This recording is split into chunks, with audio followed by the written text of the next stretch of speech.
Story number 1. A house can watch you if you let it. I first heard of the hidden portrait of Sir Isaac Whitmore when I still lived under the eaves of our ancestral family home in Dustwall Manor, a place so large you could lose your name in it. My grandfather, the last voice that called me by mine, told me there was deep within Dustwall Manor a room, the study of Sir Isaac Whitmore, and in it hangs the sole existing portrait of the man. Some stories arrive as rumor, others as inheritance. Mine was both. Not much is known about our family's progenitor, he would say, peering past the hearth as if the stones would answer. I never learned of the authenticity of this story, but the way he spoke made disbelief feel childish. I didn't walk the manor then. The manor walked me. I was never allowed to roam the endless halls of Dustwall Manor unsupervised, because, as he put it, too big was the chance for a young child to get lost in its winding labyrinthian hallways. The ban felt less like protection and more like a door that refused to remember where it opened. Education is a detour fate uses to lead you home.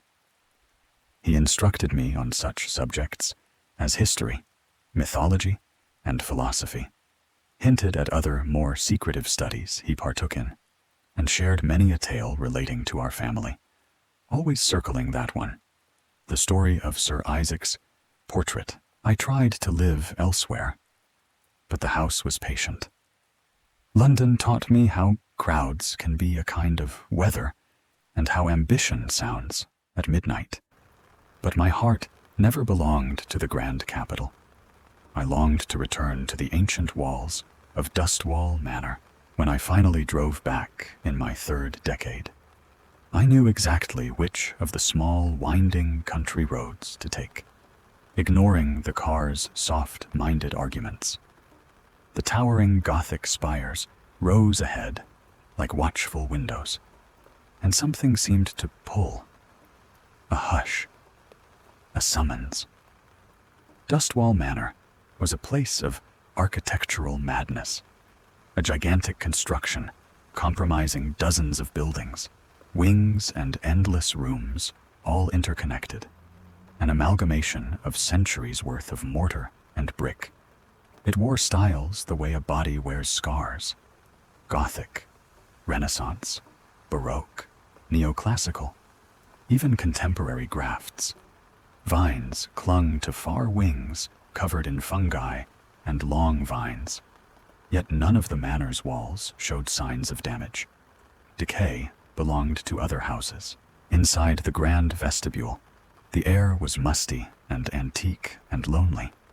My footsteps echoed on the polished marble floor, and my hand drifted across tapestries that depicted iconic scenes from the Bible, creatures from mythology, famous historical events, a corridor that felt like a histogram of colors, threads, and stitches.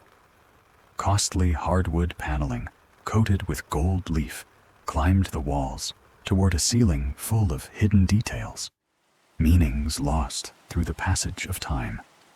In alcoves, our ancestors had abandoned evidence of their leaving: Venetian masks beside knightly armor, Italian statues and German wood cuttings, African stone carvings, tribal masks, clay tablets, Mesopotamian vases, Asian weaponry.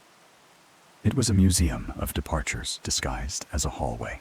I returned to my grandfather's former living quarters in the manor's most eastern wings, one of the newest additions, sparsely furnished in the way hermits make a room: a chair, a fire, workbenches which hinted at the hidden art of alchemy, and a small but dedicated library. London had left me weary of the outside world, so I took his quiet like medicine and opened the notebooks that would become the Whitmore family tree. I wanted more than names. I wanted pressure, weather, vectors, travels, works and achievements, however minuscule. The books on Whitmore were scarcely present. An Isabella Whitmore wrote melancholic poems. A Defoe Animalium preached the breeding of domesticated animals. Similarly uninteresting for what I needed, so I ventured forth into the depths of Dustwall Manor, seeking other quarters left undisturbed for years. My grandfather had spoken of an almost unspoken rule to leave such rooms as memorials of their former inhabitants, shrines made of dust. The manor answered with a melancholic loneliness, oppressive stillness, that pressure you feel when a building remembers more than it says. I couldn't help but wonder if my grandfather and those before him had felt the same thing from marginalia, footnotes, and the yellowed pages of diaries. I slowly learned more about Sir Isaac Whitmore, born in the middle of the 15th century, maybe Herefordshire, an explorer, treasure hunter, and scholar, amassed a massive fortune, constructed the heart that later became Dustwall Manor. Rumors had him involved in the War of the Roses, a secret confidant of the House of York, then travels along the Silk Road, journeys into the heart of Africa, even accompanying Christopher Columbus on his final voyage to the New World. If truth lived among them, it wore a borrowed face. In all those books, however, I never found a description, much less a portrait of the man. Only the same rumor. Somewhere deep within Dustwall Manor lay Sir Isaac Whitmore's old study, and in it the sole existing portrait. The search grew teeth. What was originally nothing but a patchwork of a few select names finally took shape. But I felt more and more drawn to the secrets of the manor itself, and my exhaustive walks turned into meditative obsession. I found more hallways, more rooms, entirely new areas, apartments and wings, a cartography of hunger. Maps helped nobody.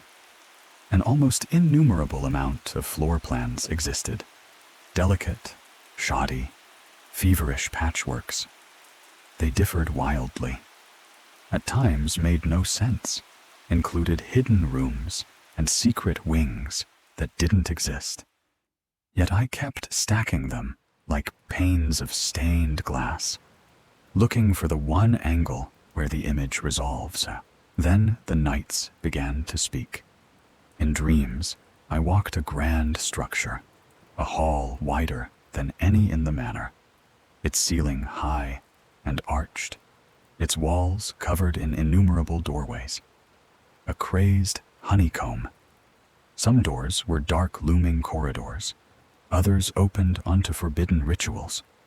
Sorcerers, alchemy, chambers of torture and flesh constructs, beings not entirely human, whose miserable cries bled into corridors like damp. The end of the dreams was always the same, a giant arched entryway, the study of Sir Isaac Whitmore, and waking just before I entered, I told myself they were nightmares, chewing on daylight. But recognition persisted. The maps began to agree in certain rooms and corridors, constants, like stars stubborn in a storm. I remembered my grandfather telling me that Sir Isaac's study was the very center, the foundation. So I committed to the one pilgrim's route the paper allowed. I took a flashlight, left well-known hallways, followed constricted corridors, climbed up and down staircases, opened secret doors. The interior aged around me, neoclassical, Baroque, then Gothic castles, until the light itself grew old.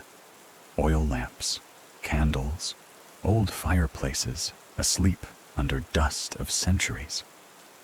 At last, a small, crowded chamber, with a giant hardwood door, covered in delicate carvings, mythology, biblical scenes, and behind them, twisted, abominable beings lurking like a watermark. The door fell open like a verdict. Breath from the dark stale, moist, pregnant, with indescribable otherworldly scent. I expected a study. I found the first steps of an old spiral staircase that led down into the depths of the earth. The staircase curled downward like a question I could not answer. The stairs were old, ancient even, carved from stone, slick with thick moss and heavy perspiration that smeared green on my fingertips. The drop was not only into earth, but into intention. Each turn suggested a purpose older than the house that hid it. As minutes turned to what felt like hours, fear tried to stand beside me. But another companion kept pace. Euphoria, bright and unreasonable. I told myself this would end at yet another hidden chamber, a basement study, or something akin to it. But the descent continued on endlessly, a spiral that made my heart feel tethered to a hook beneath the world. If this was madness, it was measured madness, some geometry of devotion. Then a dusk-colored glow thickened the air ahead, a dim light breathing up from below. I touched the final newel, and there, waiting like a decision, was yet another hardwood door, slightly cracked, leaking light and a smell that felt pregnant with indescribable otherworldly minerals. As if the earth were dreaming of metal, the door moved under my palm like a living shoulder. It opened onto a grand hall, just like the one I had seen in those ghastly dreams. A monumental construction, carved from the guts of the earth itself. Modern electrical lights, oil lamps, and candles coexisted in a shivering constellation, as though new kinds of technology had simply been added or layered over what was already there. Who tended these flames? Who replaced these bulbs? The silence responded with arrangement, not with answers. I stood still until the stillness blinked. Then movement to my left.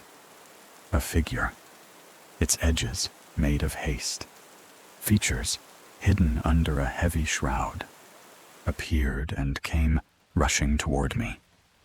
I lifted my hands without knowing what to do with them. The figure paid me no heed, sliding past like wind with weight, vanishing into the looming darkness of another doorway. My skin tightened. If the dreams were indeed true, then what about all those abominable horrors and deeds I had watched behind sleep? The hall widened as I walked, the floor a cold, hard stone tuned to echo my footsteps. Other, more distant sounds reached me, moans and groans rolling softly from deep inside those looming dark corridors.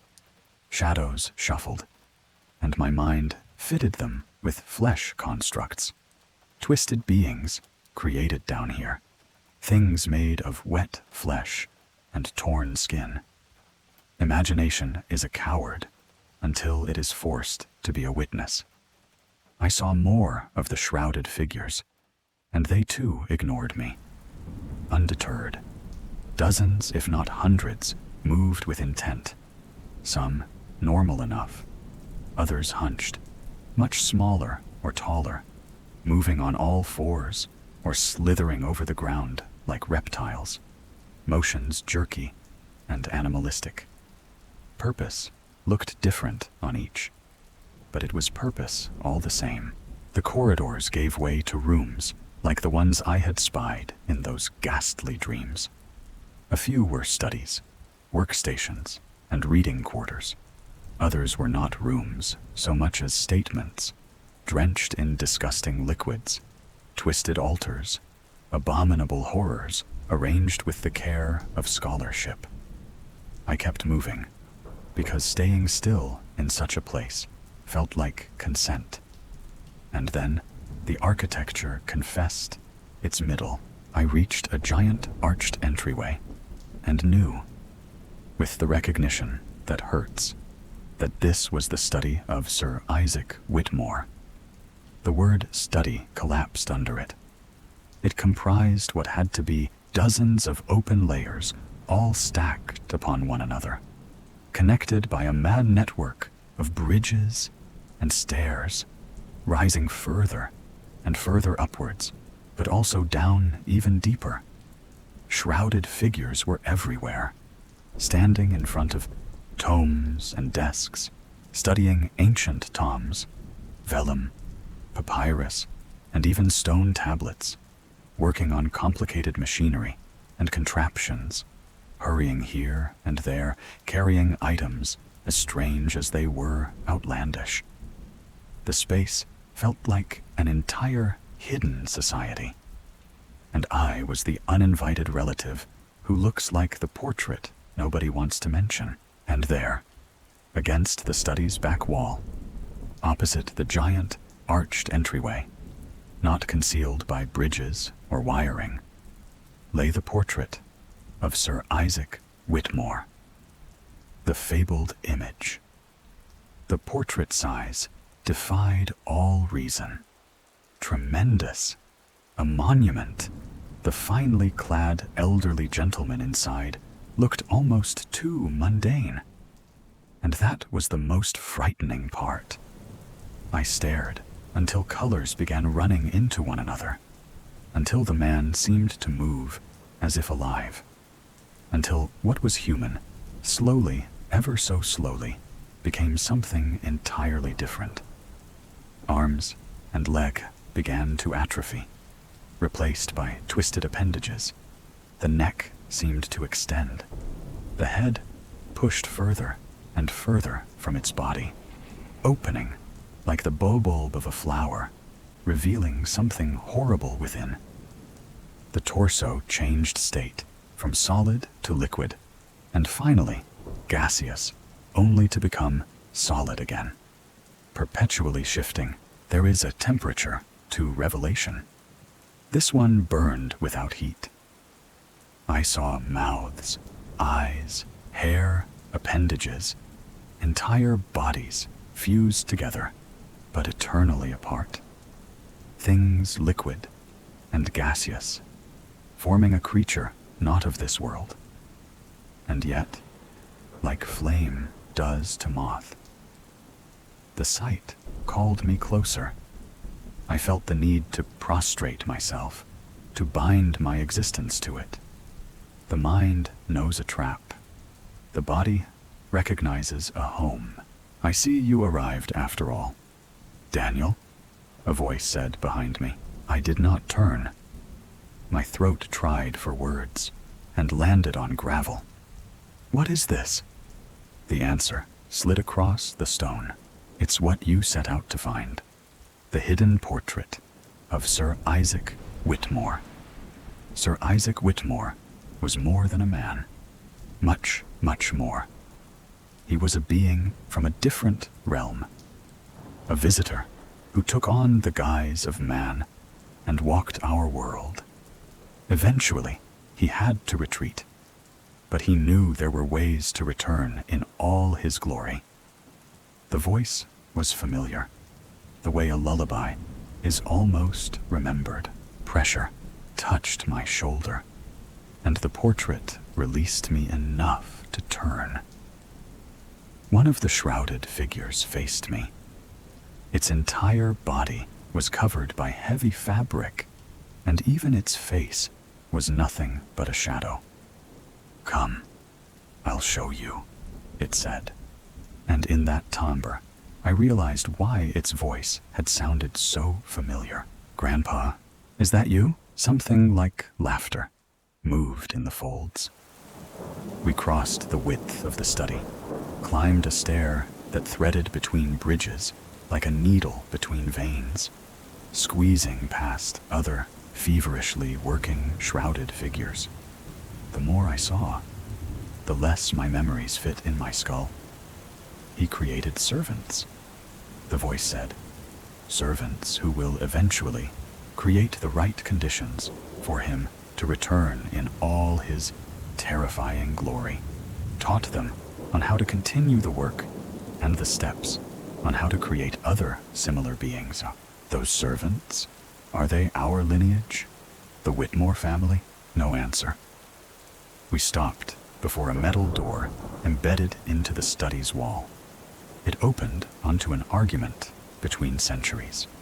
Medieval experimenting tables, stacks of minerals, mud and clay, lumps of raw flesh sewn together into abominable forms, things comprising nothing but arms, snake-like and slithering beings. And beyond, the most modern brightness, a genetic laboratory of test tubes, tanks and vats in which things were growing, things close to the human form. Hope is naive here, but it still asked. Embryos? Have you ever heard the word homunculus? He asked, and the word nested in the rafters like a patient bird. He created servants, beings not entirely human, approximations, fakes, crude at first, then perfected. Why are you showing me this? Why bring me here? The hand on my shoulder answered by pressure, not by speech. We were created for a single purpose. Daniel.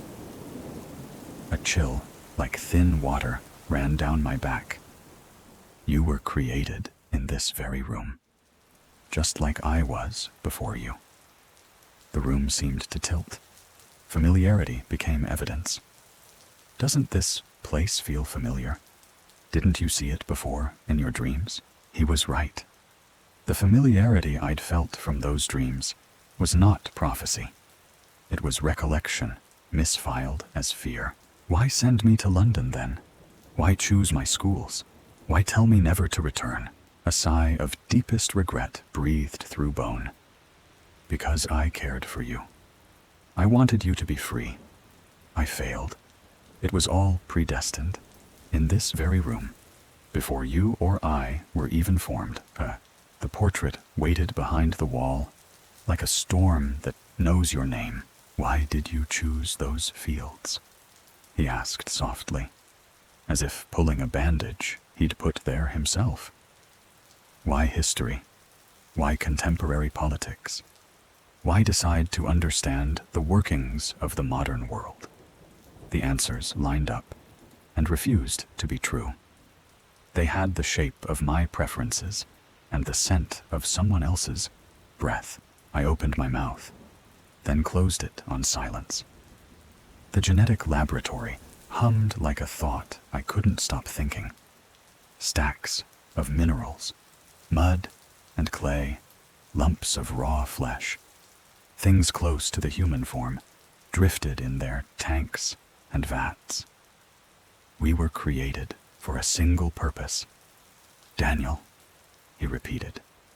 The sentence was a key. It turned inside me. I grabbed him. Not gently. The fabric sloughed from his hood. The face I saw was one that shouldn't be alive. Nothing but taut skin stretched over brittle bone. Eyes replaced by two deep, gorging holes. Cartilage twisted where a nose should be. Lips curled back, revealing part of the jaw, and a few lonely, blackened teeth. I stumbled backward so hard the room shook. He quickly covered his features again, as if to hide his wretched appearance from me, and from whatever pity I had left. That's our lineage, Daniel, he said. It's our curse. We're made to serve, and serve we shall for eternity. Eternity is only frightening when you can picture tomorrow. Now I could. We've gotten better at creating these bodies, he said.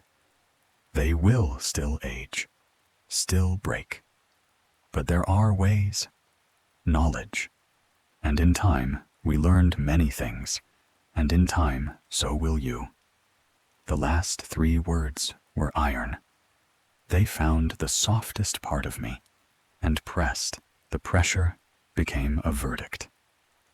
I understood what his hand on my shoulder meant. I was meant to become one of those things, one of those shrouded figures, to be enslaved down here for all eternity, to help bring back this magnificent, terrible entity. The future narrowed to a single hallway. I ran. He didn't reach out for me. He didn't come after me. Only his words followed. A benediction turned inside out. How futile it is. The phrase had the gravity of a headstone. I pushed myself through the mass of shrouded figures, tearing the aisle the way a fish makes water. Robes collided. What lived below the cloth showed. Many of them were as feeble as Grandpa, comprising nothing but skin and bone, walking corpses that held memory like a habit. Others were twisted heaps of flesh, amalgamations like the models in the lab, clay and stone golems, mixtures of the organic and inorganic, constructs of living tissue and various minerals. I struck at air and felt my hands pass right through, touching nothing to hold on to in the shapes that were gaseous entities comprising nothing but glowing orbs, as if only their souls remained, still bound, still conscripted. Horror is plentiful. Despair is curated. Whoever curated this place had taste. Stone fell away beneath my feet into the stairs, and the moist, moss-covered steps rose to meet my palms as I continued my dash upwards. When legs resigned, I continued to crawl, dragging myself where dignity couldn't follow. The spiral rewound like film. I reached the small, crowded chamber, burst through the giant hardwood door, and only when the corridor's colder air licked my face did I know I had not died. I expected pursuit, hands like hooks, the house itself closing around me. I was strangely left to my own devices. Mercy, I thought, then understood it as design. Hunters don't chase what returns on its own. I staggered back to my grandfather's former living quarters and made a plan that felt patient and righteous. To end it all, to burn it all to the ground. Dustwall Manor, the archives of the Whitmore family line, to salt the abominable staircase with ash and close off what lay below forever. The match flared like a tiny trumpet. Countless times I lit the match, and countless times I held it to tapestries and tomes in my grandfather's library, and extinguished them as quickly as they were born. Not reluctance, interference. Something reached in. Something's reaching out to me, into my mind, telling me, compelling me, commanding me to stop all this nonsensical struggle and to follow my birthright. I pressed my forehead to the cold glass and begged the window to be a door. I told myself I wouldn't. I screamed at myself to run, to flee from Dustwall Manor. But whenever I tried, I found myself lost in the labyrinthian mess of hallways. The house folded me like a map no one intends to open again. Days slurred. Nights drew lines. Every day, every night, every single minute, it becomes harder to resist the voices that tell me to return, to serve, to become part of its eternal mission. The phrase lived in my mouth before it lived in my mind. Eternal mission. I began to keep watch on my own hands. wary that they'd choose a direction without asking me. I dreamed not of the portrait now, but of its perpetually shifting edges, the neck that seemed to extend, the head pushed further and further from its body, opening like the bulb of a flower. I woke with the scent of oil lamps and candles on my breath, though I had slept in darkness. The voices learned to whisper in the key of my grandfather's kindness. I tried the front doors, grand vestibule, polished marble floor, tapestries, gold leaf, intricately carved ceiling. The handles were not locked. They were decided. I tried side halls that once slit the manor like gills. They snaked me back deeper into the manor, as if the building had replaced space with intention. At last, defeated by architecture, I sat at his desk with a pen like a weapon and began this account. I keep writing because all I can do is share these mad, incoherent ramblings. This warning most will discard as the words of a madman. Perhaps madness is finally the proper literacy for this house. I don't know what this thing is. I don't know how or when, but I know one day the terrible entity that was once known as Sir Isaac Whitmore will return. And when it does, all will be lost. If you find these pages and the ink is still wet, imagine my footsteps fading down the constricted corridors. Toward the very center, the foundation. If the ink is dry, listen under the floorboards for moans and groans that originate from deep inside those looming dark corridors. If you hear nothing, it only means the hidden portrait has learned a quieter way to breathe. I will hold one last match. I will try the tapestries again. If you smell smoke on the wind, pray for failure. Fire is a gate. Down there, they love gates. I set the last of the journals in a shallow brass tray, the kind my grandfather used when he partook in the hidden art of alchemy, and turned the pages, fanned like a lung about to breathe fire.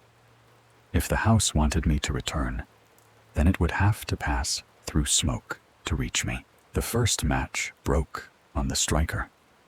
The second flared into a trembling seed of daylight.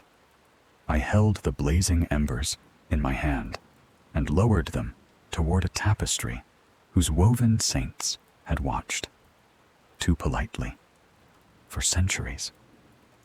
Heat puckered the threads. A dark mouth opened. Then something's reaching out to me into my mind, and the flame folded in on itself, as if embarrassed by its own audacity. I cursed, struck another match, touched off the journals. A ribbon of fire learned to read quickly. That was when I felt it. Not footsteps, not hands, but attention, gathering like weather. The corridor air pressed in. Below, far below, moans and groans leaned up through stone. The house was not angry. Anger is human.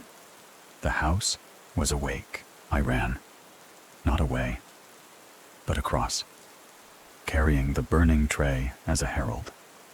Threads popped on the polished marble floor. Smoke fingered the intricately carved ceiling, teasing hidden details whose meaning was lost through the passage of time. If I could not burn it all to the ground, I would at least force it to reveal where the smoke would go. The draft favored the east, toward the constricted corridors that led, I now knew, toward the very center. The foundation, so be it. I thought, if there must be a last descent, let it be chosen. I took a final lung of unburned air and followed the draft. Past trophies and artifacts, Venetian masks, knightly armor, Italian sculptures, German wood cuttings, African stone carvings, tribal masks, clay tablets, Mesopotamian vases, Asian weaponry, past all the polite lies we tell about travel and bravery. The house accepted my decision by opening space where before it made labyrinth. Doors aligned. Stairs remembered themselves. The giant hardwood door waited again, like a patient animal. I forced it. The breath from below rose richer, stale and moist, soaking the matchlight into amber. I tucked the tray into the crook of my arm and began on my descent. Courage is only stamina for fear. Step by step, round and round and round, fire in my hands like a small argument against geology, until the glow ahead fattened and the earth's ribs opened into the grand hall. It had changed. Or perhaps I had. Modern electrical lights, oil lamps and candles nested together as before. But now I could hear the math of them, how every lumen had been asked where it wished to live. Shrouded figures worked as undeterred as rain. Some turned toward my flame, as plants turn toward a window. Most did not. The hall did not forbid my arson. It watched what I would choose. I did not break into a run. I walked toward the giant arched entryway, into the study of Sir Isaac Whitmore, where the architecture comprised dozens of open layers and a mad network of bridges and stairs. Fire licked the edges of the tray, wagging a child's tongue at a cathedral. Against the study's back wall, the hidden portrait waited, vast as a verdict. It did not need light. It made light. The image had not settled. It would never settle. Arm and legs atrophied. Twisted appendages unwrote what was human. The neck seemed to extend. The head opened like the bulb of a flower. The torso changed state, perpetually shifting. Mouths, eyes, hair, appendages, entire bodies fused together, but eternally apart. The body as a library of wrong books shelved beautifully. I felt the pull again, the velvet gravity of worship. My knees knew how to bend before I told them. I set the tray down and stepped toward the canvas. Daniel, the voice did not come from behind this time. It came from the painting, or from the wall behind it, or from a grammar that doesn't care about behind and in front. It's what you set out to find.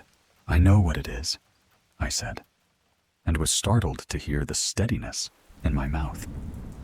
I don't know what this thing is, said another part of me, smaller and truer. Both sentences were mine. The folds of a robe arranged themselves beside me. We were created for a single purpose, my grandfather murmured. To prepare, to serve, to continue the work so he may return and stay, not as man, but as himself. Then it is honest, I brought fire, I answered. Honest to meet truth with another element. He inclined the shadow of his head. How futile it is, maybe, I said. But houses that breathe also choke. I lifted a journal, pages blackening to lace, and held it to the painted lower corner. The heat washed over the unearthly varnish. For an instant, the surface accepted the fire. Colors trembled. The perpetually shifting strata of form misregistered like a bad print. Then cold rushed out of it. Not wind, not water, but a statement. And the flame went thin and blue, and then ashamed of itself again, dying as though it had remembered an appointment elsewhere. All around, work continued. Shrouded figures shuffled. Some were walking corpses, some twisted heaps of flesh. some clay and stone golems, some gaseous entities comprising nothing but glowing orbs, still bound, still conscripted. None interfered, none assisted. I felt very human in a way that made me smaller. Fire won't undo a plan older than oxygen, my grandfather said, but it will draw lines. He gestured at the bridges and stairs, the upward helical of purpose. Choose the line you are willing to cross. I do not believe in destiny, I wanted to say, but predestined had already happened to me, and disbelief is only a late ritual. I thought of London, of lecture halls, of my childish certainty that my heart never belonged to the grand capital. I thought of the night I had first heard the rumor, the story of Sir Isaac's portrait. I thought of how easily the house had learned my footsteps. I picked up the tray again and walked the perimeter of the platform, gracing ledgers and ladders and complicated machinery and contraptions with small fires that burned just long enough to be noticed. Not destruction, interruption. In a niche, I found a small but dedicated library of formulas, ancient tomes, vellum, papyrus, and even stone tablets translated into the scratch of living hands. I lit the bookmarks, not the books. Lines, I said. If I cannot win, I can at least underline. My grandfather stood with me a while, robes making the sound of dry leaves, remembering they were trees. If you leave now, he said, you will return. The voices will sing you back to the center. Every day, every night, every single minute, they will insist. Eternal mission. I know, I said. If you stay now, he said, you will serve, and the house will take your face and practice forgetting it. I know, I said again, and felt a kindness for him so sudden I almost dropped the tray. I turned to the portrait and asked what question could still hurt us both. What do you require to return? The surface leaned. That is the only word I have for it. And the answer was not words, but need. Knowledge, gathered like harvest, perfected specimens, approximations that almost hold, conditions prepared to stay in this realm perpetually. The craving made the air taste metallic. It wanted time. It wanted me to help time want the same things. I stepped backward until stone met my shoulders. Then I will waste your time, I said quietly. I will light matches that do not burn what you need. And I will learn paths that go nowhere fast. And I will send warnings out of the cracks you can't quite seal. The portrait did not approve. Approval was not part of its throat, but the hall pulsed once, a patient heartbeat, accepting that even a fly makes a pattern when it refuses the web. I left the tray where it would not be useful to anyone, and walked away, not running, not pledging, a man with a limited number of words and a decision to spend them. Behind me, the grand hall resumed the work of a hidden society. Before me, the labyrinthian hallways of the house rose like questions. If you read this, you know which line I chose. I will go up and out when the house forgets to remember me. I will teach distance how to be loyal. And when the day comes, I don't know how or when the terrible entity that was once known as Sir Isaac Whitmore rises to conquer this world and stay in this realm, let there be a few more underlined places in its ledger, a few more ruined appointments, a few more fires the color of doubt. because if all will be lost, let it at least be lost late. The house let me climb, and I learned to mistrust permission. I moved through endless rooms, all interconnected, past wings that once felt like continents, now small islands of intention. Above, through a high grid of windows. The afternoon was a dull coin, refusing purchase. If I was to leave, I would need an exit not made of doors. I paused in the grand vestibule, where the tapestries kept their histogram of colors, threads, and stitches. The smoke I'd carried into the depths had braided itself into my clothes. I smelled like an argument I hadn't won. There was no pursuit, only the oppressive stillness, the constricting emptiness that felt almost pregnant with indescribable otherworldly patience. I spoke aloud to hear a human voice. "I will draw lines," I said. The marble returned a fraction, as if even echoes were rationed. I entered the small but dedicated library, the one that had taught me how to count ancestors. The books written by members of the family sat as if waiting to be remembered incorrectly. Isabella Whitmore and her melancholic poems, Defoe Animalium, that long sermon on the breeding of domesticated animals, the similarly uninteresting volumes that had hidden their real purpose by pretending to be boring. I pulled a ledger and found a ribbon tucked at the spine, a list of travels, works, and achievements, cities crossed out, replaced by corridors. Someone had edited geography into architecture, maps again. An almost innumerable amount of floor plans lay stacked in a drawer, like thin bones. The delicate, the shoddy, the patchworks that differed wildly, but always kept certain rooms and corridors. I spread them on the floor and found, under the dust, a notation in my grandfather's spare hand. "The house persuades, it does not confine." Another line beneath. "To leave. Persuade it back." Persuade a house? I looked up at the coffered ceiling and felt foolish. But then I remembered the fire that blue shifted and died at the portrait's skin. Not smothered. Talked down. The building preferred negotiation. I didn't have the language, but perhaps I had a dialect. Order. I began to reorder the maps, not to find the center this time, but to propose a path the house might enjoy believing. I chose rooms always the same.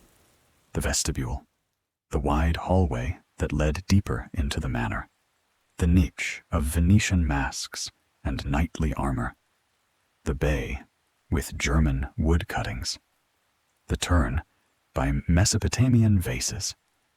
I arranged pages so that each corner touched a memory, each edge kissed an expectation. Then I walked the route slowly, murmuring names like passwords: Gothic, Renaissance, Baroque, Neoclassical, Contemporary. If houses can remember, they can also be flattered. At first, nothing changed. The labyrinthian hallways only snaked. Then a draft agreed. The corridor widened by a finger's width, then a palm. A door that always resisted now remembered how to swing. I thought of my grandfather, how he chose to spend his remaining years here, how he had taken my upbringing and early education upon himself. Maybe he had tried 100 such persuasions and failed on the 100th. Or maybe failure is the word we use when success chooses a different face. I returned to the workbenches, which hinted at the hidden art of alchemy, and rummaged through drawers. The mud and clay were still there, minerals labeled in a tidy hand, concoctions corked, and sleeping. I found a glass tube of dark dust, a reagent that hissed when shaken, and a stack of thin vellum squares inked with sigils I did not want to understand. I was not going to summon.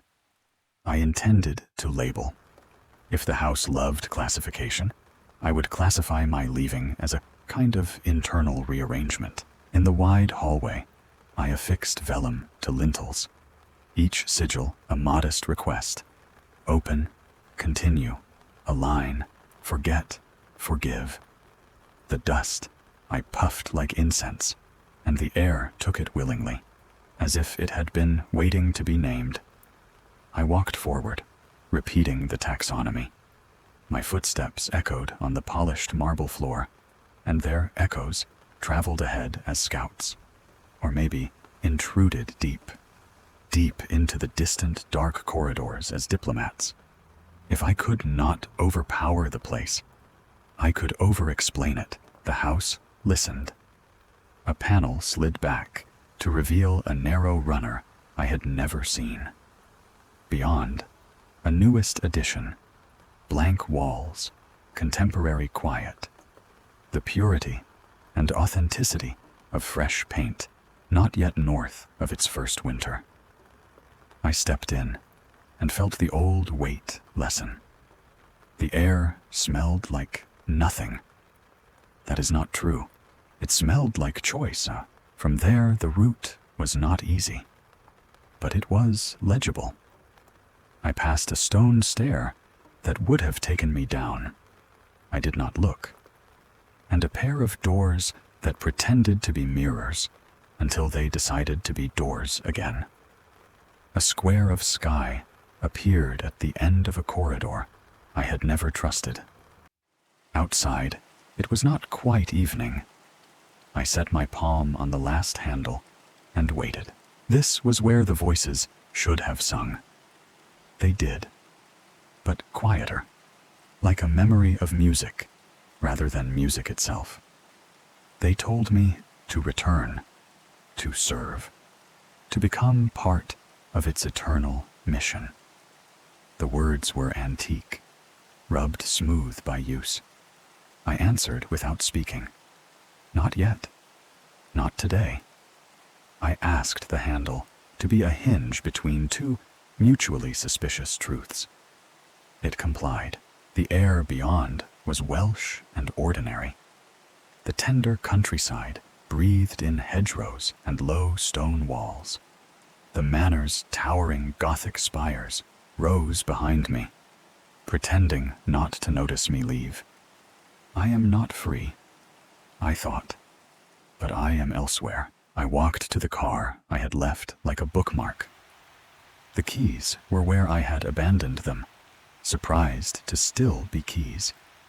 I sat, counted breath, and did what engines ask you to believe. The machine obliged, gravel unstitched under the tires as I eased down the small, winding country roads that had once felt like arteries. The manor did not shrink in the rear view. It stayed the same size, as if distance were an opinion. At the last bend, I stopped. The sun tilted, and the hedges glowed as if someone beneath them was whispering lamps into being. I thought of the hidden portrait, of the finely clad elderly gentleman who was never gentle, of the being from a different realm who took on the guise of man, who would return in all his terrifying glory if we created the right conditions. He needs time. He needs servants. I have always been good at study. Perhaps I could study against him. I drove to a village that did not know my name and bought paper, pens, a thermos of coffee that believed in mornings. I rented a room above a shop that sold hardware and hope. There I wrote. All I can do is share these mad, incoherent ramblings. I mailed copies to places that might care and to places that wouldn't, because indifference travels faster. I mapped conditions I could gun with grit. Archives, funding streams, quiet institutes with loud mandates. I wrote to a professor who owed me nothing, and to a columnist who owed everyone a story. I did not say the words Dustwall Manor. I said, a building with too many rooms is a plan with too many hands. At night, the dreams still found me. The giant arched entryway waited, friendly as a gallows. The grand hall stretched, its walls covered in innumerable doorways, a crazed honeycomb. The study breathed, the portrait reconsidered the definitions of shape, but the voices were thinner, punctured by distance. I could think while hearing them. It is not victory, but it is practice. You will ask why I did not go to the police, to a church, to a camera. I have asked this also. The short answer: institutions love stories that end. Mine refuses. The longer answer: some truths rot in sunlight and feed best in archives. If I can starve the archives, I can put the portrait on a diet. This is the part where a hero promises return. I won't. I will calculate instead. I will gather knowledge, but not the kind it wants. I will return, yes, but only with conditions it cannot digest. I will teach time to be unhelpful. And if the house learns my new footsteps and invites me in, I will stand at the foundation and draw lines until the chalk breaks. And then I will draw with bone. Distance did not dismiss the house. It reframed it. I learned its gravity by measuring what it could still move. Letters I posted went missing inside normal envelopes. A courier confessed, oddly, that my parcel smelled like stone after rain. A librarian wrote back with a kind refusal. Then a second letter, apologizing for the first. The apology had teeth marks. He is patient, I reminded myself. So must I be disobedient. I built a wall of days between and the manor, teaching, shelving, walking lanes where sheep treated my secrets as grass. Nights, I studied recipes the house would dislike, the mathematics of delay, the chemistry of anticlimax, the theology of unanswered questions. I treated my own mind as a corridor, and whenever a voice began to tell me to return, I moved a chair across it and left a cup of water on the seat. The voices tripped. Their every single minute faltered. This is not triumph, only tripping hazards. But an army that stumbles cannot march in time. Sometimes, without warning, familiarity would turn my room into a small, crowded chamber. The air would go stale and moist.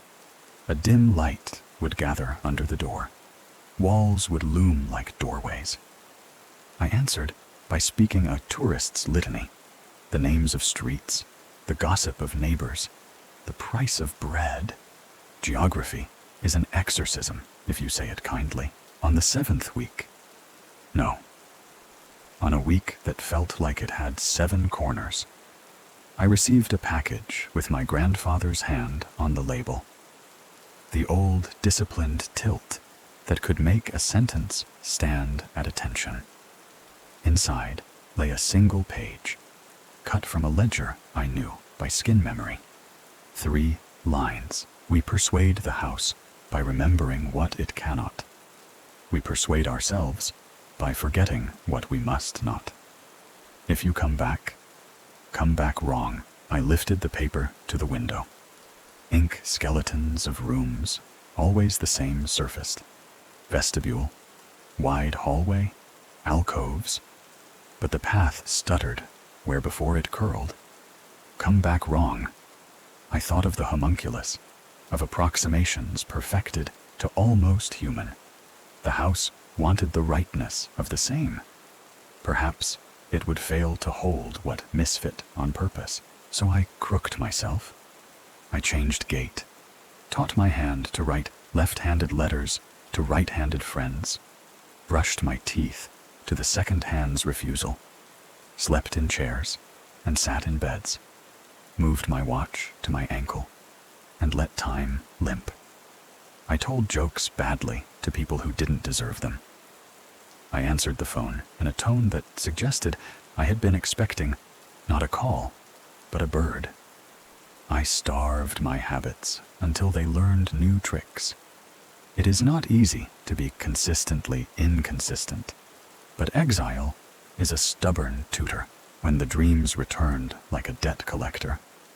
I did not go down the spiral staircase that led into the depths of the earth. I went up invented stairs into rooms that led into rooms that opened into fields, until the giant arched entryway was a barn door, and the study was a hayloft that smelled of horses nobody owned. The portrait tried to change state, solid to liquid to gaseous, but the wind had a say, and told it to keep still. I woke laughing, like I'd gotten away with something. Perhaps I had. The laughter tasted like borrowed daylight. A letter came from a researcher at King's College London, who remembered me vaguely and distrusted me more specifically. He asked, "What exactly are you proposing?" I said, "Entropy with manners." I sent him citations that were not about alchemy, but about archives. I asked for a fellowship to study labyrinths as design problems, not as myths. He didn't believe me, and awarded the grant anyway, the way universities sometimes mistake audacity for rigor. I used the access to visit collections that smelled like old thunder, and to request floor plans from estates that were not mine. I read about houses that grow by swallowing their outbuildings, about manors that add rooms until they forget their first door. With that vocabulary, I wrote the manor a letter it would never read. I addressed it to the organism called house. I said, "You are an amalgamation of centuries' worth of mortar and brick. You comprise dozens of buildings, wings and endless rooms, all interconnected. You are a tour de force that believes purity and authenticity are synonyms for obedience." I said, "You were taught to create the right conditions for a being from a different realm to return and stay." I said, "I am teaching your edges to prefer almost." I sealed the envelope with a smear of dust taken from a library that never heard of the Dust Wall Manor. Then I went back. No letter will persuade a wall. But the small, winding country roads took me as if I were an old footstep. The towering Gothic spires lifted with the patience of a warning. It was not bravado that brought me. It was maintenance. The Whitmore family, servants or specimens, walking corpses or gaseous entities comprising nothing but glowing orbs, could not be the only volunteers for entropy. I arrived at dusk because dusk speaks both languages. The grand vestibule greeted me by refusing to echo my steps. The sound died like a secret forgiven. I walked the wide hallway, touched tapestries, nodded to Venetian masks who nodded back. When the house persuaded, I congratulated it. When it confined, I apologized for not being persuadable. I pinned a vellum square to the first lintel with a different sigil than last time. Not open, but hesitate, down. The constricted corridors, the giant hardwood door, the stale, moist breath of centuries, the spiral staircase, round and round and round. I descended until the dim light found me like a lost thought. The grand hall received me as if I had never left. Modern electrical lights, oil lamps and candles singing their colorless chord. Shrouded figures moved with undeterred purpose. Some looked more human, others less entirely human. A curve of perfection, moving forward at a rate any factory would envy. The study of Sir Isaac Whitmore stood as a monumental construction. Dozens of open layers, a mad network of bridges and stairs. Against the back wall, the hidden portrait worked its perpetually shifting heresies. I felt the pull and answered with the wrong step. Left when devotion asks right. Up when awe requires kneeling. The pull faltered, the way a magnet stutters when it meets a different metal. My grandfather detached from a column of shadows, robes scrawling the floor. "If you come back," he said without preface, "come back wrong." His head bowed the distance it takes for praise to look like pity. "You read the page." I did. He gestured at a balcony where complicated machinery and contraptions inhaled and exhaled quietly. "We approach a moment," he said. "A perfect specimen. The almost is nearly tired, his ruined hands lifted as if to bless or measure. Do what you came to do, Daniel. Delay, persuade, draw lines." I walked to a station where a tank held things close to the human form. A clipboard listed conditions in a neat script: temperature, pH, choruses of enzymes, a column titled Hush. I swapped two settings gently. A single numbers place, losing interest in its neighbors. Not sabotage. Slight. Elsewhere I underlined with mischief, moving a tome from one desk to another, so the citation would trip. On a bridge, I affixed a new vellum, not a line, but pause. I threaded the mad network with discourtesies, polite enough to pass for mistakes. The portrait watched, or I imagined it did. Colors began running, then recovered, extending, then retracting. An organism reconsidering itself. The voices swelled, to return, to serve, eternal mission. But the oath snagged on my yesterday's crookedness. "Come back wrong." I obeyed. "Go now," my grandfather said, "before the house stops politely forgetting you." He did not touch me. We are past touching. I left the tools cleaner than I found them, and took nothing that would know how to miss itself. The spiral staircase welcomed my retreat. Steps counting me, as if teaching me to count. At the giant hardwood door, the breath from above smelled like weather again. I will not say I am hope. I am not. I am the friction that keeps the wheel honest about its circle. I will return and return until returning stops being a direction and becomes a skill. And if one day, not today, the terrible entity that was once known as Sir Isaac Whitmore steps through a portrait into a world that thought it was safe, I intend to be the reason it arrives late, out of breath and annoyed, with a pocket full of ruined appointments and a calendar that stains. Until then, I will write. I will share these ramblings. This warning most will discard as the words of a madman. I will persuade houses to admire delay and teach archives to mistrust completion. I will let the manor believe I am predestined, and then I will behave as if prediction is merely a dare, and when I am tired, I will go for a walk where the hedgerows remember only birds. There, I will practice forgetting properly, forgetting what I must not, and come back wrong again. I learned to live in parentheses, days that held other days, errands that disguised pilgrimages. When I returned again, I brought nothing the house would recognize.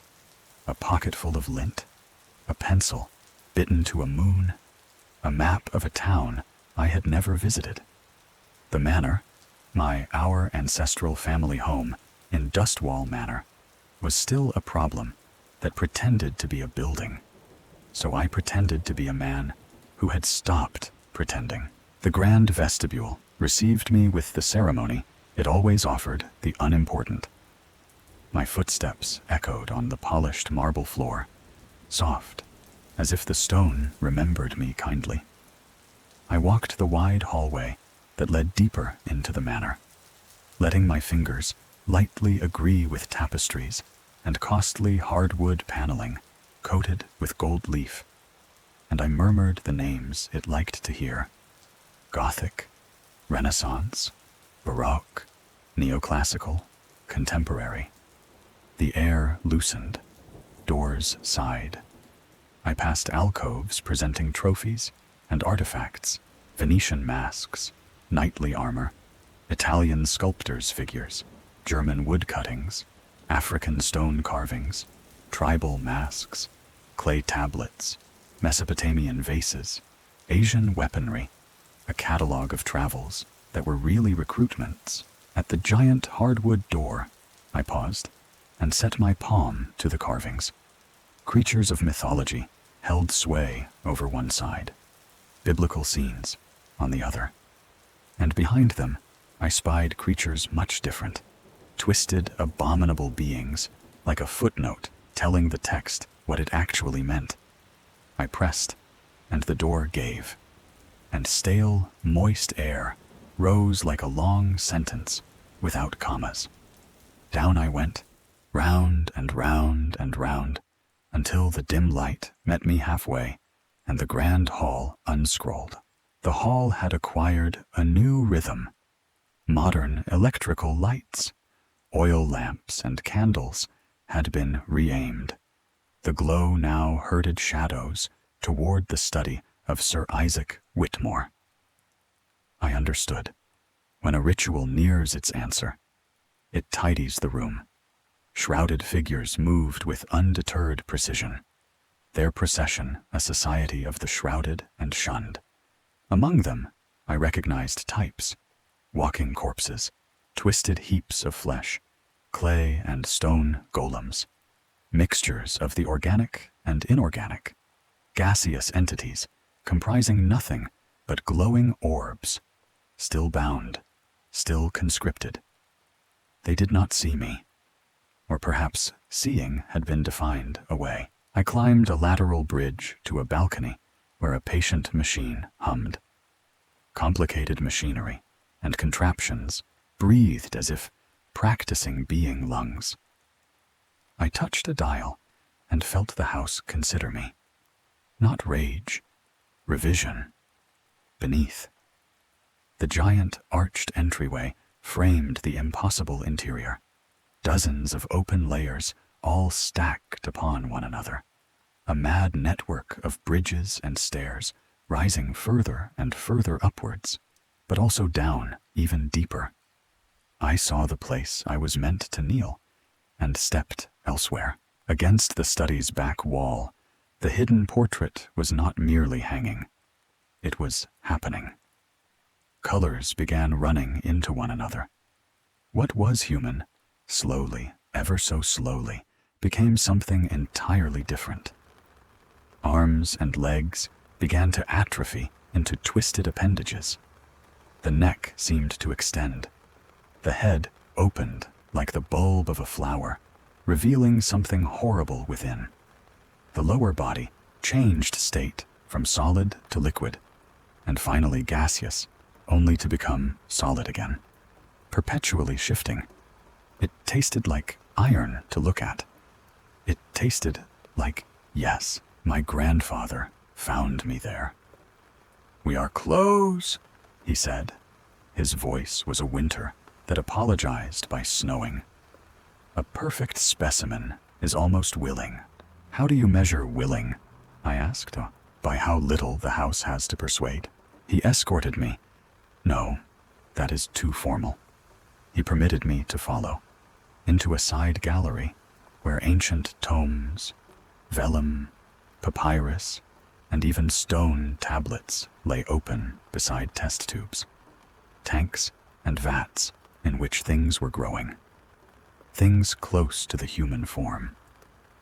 A chart pinned to the wall sang the conditions the portrait required. Knowledge, instructions, steps, servants, return. My eyes disliked the handwriting because it was mine. Somewhere, in some waking, I had contributed a line. I worked wrong on purpose. I underlined in pencil where ink would have been obedient. I moved a stone tablet half an inch so its light would strike the wrong inscription. I shifted a tank 3 degrees so the heat would flirt with a different corner. Sabotage is a strong word. I preferred choreography. Every alteration small enough to be mistaken for fatigue. The house took note with the patience of a tree. On the far tier, a shrouded figure hesitated, then resumed. A gaseous entity pulsed slower, then recovered. The portrait developed a grain of static that made my teeth imagine radio. I understood more than I wanted to. This is a machine that eats precision. To starve it, I must feed it almost. Daniel, my grandfather said, how futile it is. Lines, I answered. I'm drawing them. He tilted toward the portrait. Then draw this one. A procession advanced. 9 attendants bearing a single figure that was not quite a body. Approximations had become eloquent. The face nearly remembered humanity. The hands had 4 truths and a suggestion. They carried it beneath the portrait, beneath that perpetually shifting theology of mouths, eyes, hair, appendages, entire bodies fused together, but eternally apart. A hush the size of stone fell. A test. A welcome. A bridge. I moved before permission could make me slower. I stepped into the procession and spoke in a voice that used to quiet classrooms. Stop. No one stopped. Shrouded figures slid by as if I were a draft that cooled no one. I placed my body where the gurney meant to go. The front bearers did not change course. They changed me. I felt myself tilt. Was I gaseous already? And then I set my hands on the handles and pushed sideways, not forward. The machine obeyed friction. The gurney slewed. A wheel lifted and complained. The procession hiccuped. In that half breath, the house decided whether to teach me a lesson. It did. The voices surged. To return. To serve. Eternal mission. Like a tide, corrected for pride. My knees almost learned kneeling. Then my grandfather did something he had not done since he was a man. He helped me. His ruined hand found the rear bar, and he leaned his no longer weight into the gurney's wrongness. We slid the nearly body not into the giant arched entryway of the portrait's hunger, but under a colder lamp, where modern electrical lights had no interest in worship. It was enough. The procession faltered. The house reshelved a plan. A bridge exhaled. The portrait rippled with a fury so quiet only patience could hear it. I expected punishment. None came. Not forgiveness either. Something worse. Bookkeeping. The house wrote me in a new column.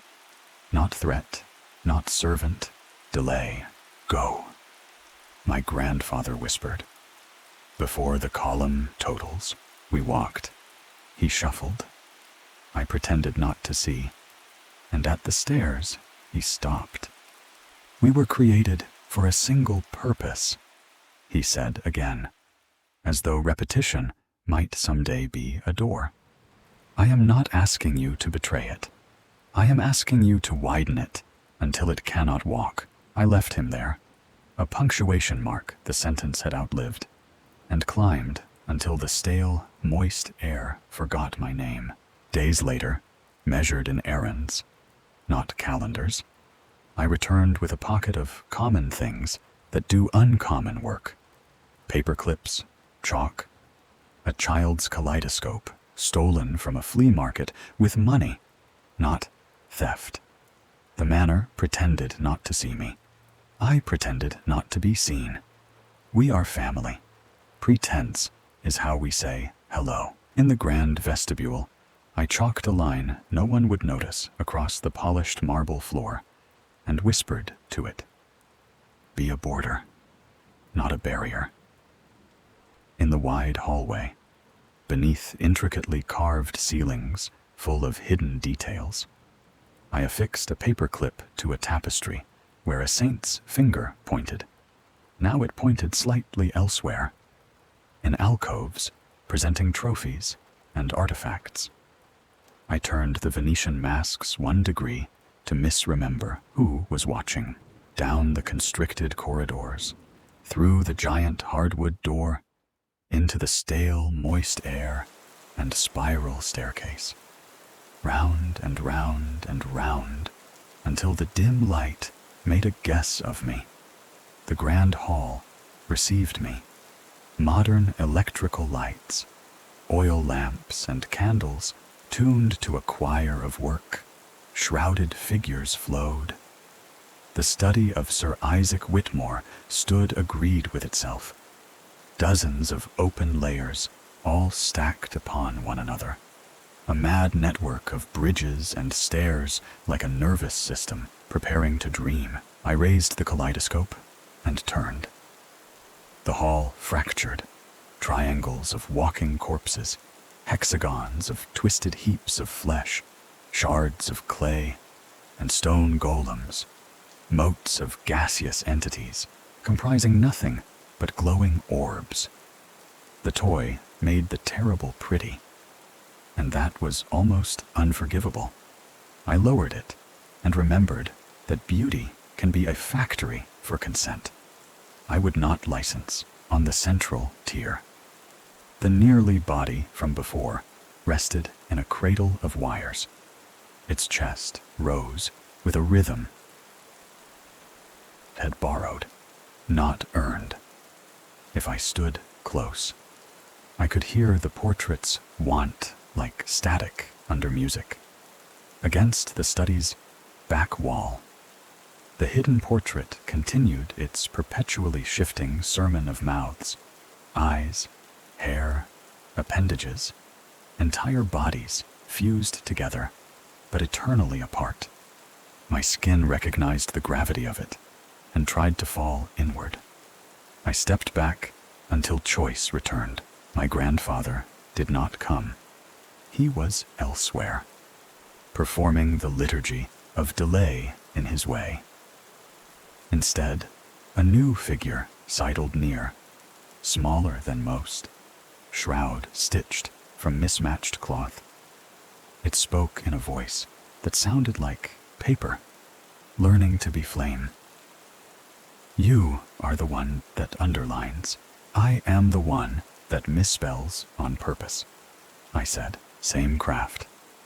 It answered, and showed me a palm not entirely palm.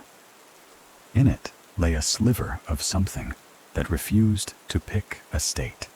Solid, liquid, then almost gaseous before remembering itself.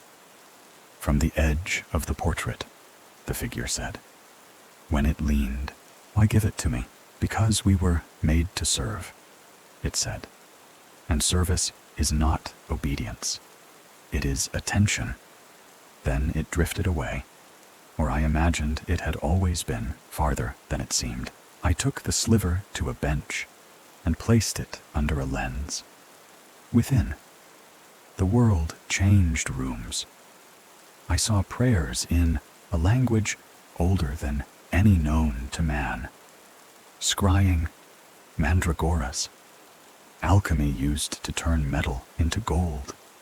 All the strange, otherworldly things I had watched in dreams and afterward refused to own. The sliver hummed a scale that felt like hunger. I set it beside a beaker's lip and watched vapor condense as if deciding to be weather. If a portrait can shed, it can be persuaded to molt. I tried a meek experiment. I pressed the sliver to a page from De Faux Animalium and waited. Ink wrinkled. The letters breeding of domesticated animals slid and reassembled as breeding of domesticated answers. The page sighed, then behaved as if it had never misbehaved. Language was susceptible. Good. The portrait eats precision. I would feed it grammar that refuses to sit still. I spent an hour, no, a while, misaligning small certainties. I rearranged ancient tomes, placed papyrus under the wrong weights, swapped 2 stone tablets so that a citation tripped on its way to obedience. I whispered to the complicated machinery and contraptions, forget your reasons, remember your motions. They complied just enough to be late. Then the hall changed key. The voices swelled. Not the speech, but the pressure that precedes speech. To return, to serve, eternal mission. The phrases wore new suits. Across the tiers, attendants turned toward the giant arched entryway at once, as if a conductor had raised a hand. The portrait's surface ran, extended, opened like the bulb of a flower, and for a breath, the room smelled like the ocean's first idea. A threshold event, I thought. And the thought terrified me. By using conference language for apocalypse, I moved. Chalk lines on my cuffs became chalk lines on the floor. Small geometries, refusing to agree. I drew boxes where the house wanted circles. I drew zigzags where bridges demanded arcs. A gurney wheel hesitated when it met a right angle. A shrouded figure stepped aside to avoid smearing a symbol it did not recognize, and thus could not blaspheme. The delay was not dramatic, but it was cumulative. A minute made of fractions still counts. Still, the ritual recomposed itself. 9 attendants became 7, became 9 again, like a throat clearing. The nearly body's cradle shivered forward. From the portrait, a breeze that wasn't air brushed my face, tasting of knowledge and salt. My spine petitioned to bow. I lifted the kaleidoscope and turned. The room fractured into options. In one, the cradle slid beneath the canvas, and the word after lost its job. In another, the lamps went out and never learned on. In a third, my grandfather stood beside me with a match that knew what not to burn. I picked that one, not with magic, but with choreography. I stepped where the turning made a path seem natural. I set the kaleidoscope down as if laying a tool. Not a wager. I said, now, to a room that did not believe in commands. And somewhere, a ruined hand struck something that once was sulfur. Light learned to be flame. It did not touch the portrait. It touched bookmarks and notes and vellum squares that I had quietly salted along the route. Flares too small to be alarms, bright enough to be reconsiderations. The attendants slowed, not from fear, but from training. Fire is a laboratory hazard that has rules. The cradle paused to honor protocol. The house did the math again and found a new sum. The portrait leaned, then unleaned, the perpetually shifting, entering a stutter that made it briefly ugly. And that ugliness, thank any god you like, was uninterested in invitations. When the smoke thinned, the attendants had reset as if for rehearsal, not performance. The nearly body breathed as before, no more eager than a moment ago. I felt the grand hall glare without eyes. Bookkeeping again. A new column. Maybe nuisance. I pocketed the kaleidoscope and the sliver, which was now only solid, or doing a good impression. I walked away without hurry, because hurry is a kind of confession.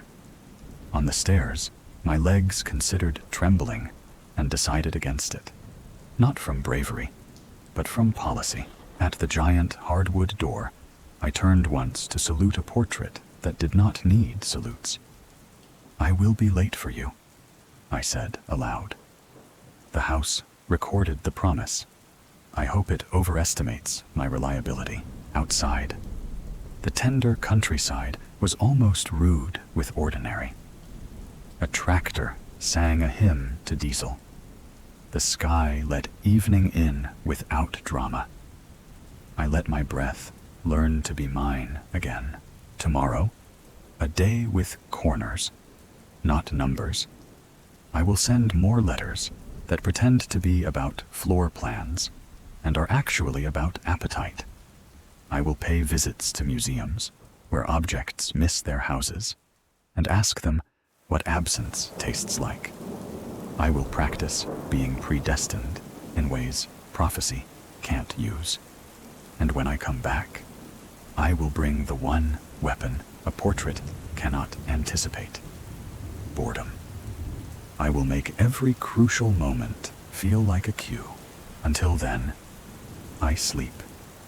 And if dreams come, I will edit them. I will place a kaleidoscope between me and the giant arched entryway and turn until the pattern that saves me appears again. I will wake laughing, if I am lucky. If not, I will wake writing. I learned to talk to absence. Letters that never reached their addressees still taught me how to address what can't be mailed. I began to write to the organism called house in the margins of city maps, beneath bus tickets, on receipts that believed only in arithmetic. I told it that I would return. I told it that returning is not obedience. It is orbit. When I arrived yet again, I carried only a tin of carpenter's chalk, a fountain pen that skipped, and a shard of mirror no bigger than a stamp. The tender countryside let me pass, as if I were a roomer going home. Dustwall Manor was a place of architectural madness, but I had learned the speed of its patience. I crossed the grand vestibule, heard my footsteps echo on the polished marble floor, and felt the oppressive stillness lean in to listen. "I've come to file a complaint," I said to no one, and the house arranged its corridors to hear me better through the wide hallway that led deeper into the manor, past tapestries and costly hardwood paneling coated with gold leaf. I walked the route that rooms always the same approved. At the giant hardwood door, I laid the mirror shard in a groove between creatures of mythology and biblical scenes, where twisted, abominable beings hid like annotations. The shard took a crooked reflection of my face and made me unfamiliar to myself. "Come back wrong," I reminded the mirror. "Make me the kind of wrong the portrait cannot digest." Down the spiral staircase, round and round and round, into breath that tasted stale and moist, into the dim light that collects where decisions repeat themselves. The grand hall opened as always. Modern electrical lights, oil lamps and candles, a monumental construction carved from the guts of the earth. The shrouded figures flowed with undeterred intention, a hidden society busy at work. I watched for my grandfather and did not see him. Then, as if the thought had cast him, a robe detached from shadow, and he was beside me, not touching. "We have been late," he said. "Good," I said. "Let's be later." The study of Sir Isaac Whitmore stood ahead. Dozens of open layers, all stacked upon one another, connected by a mad network of bridges and stairs rising further and further upwards, but also down even deeper. Against the back wall, the hidden portrait kept perpetually shifting. A scripture of mouths, eyes, hair, appendages, entire bodies fused together, but eternally apart. A doctrine of solid, liquid, gaseous, deciding one another.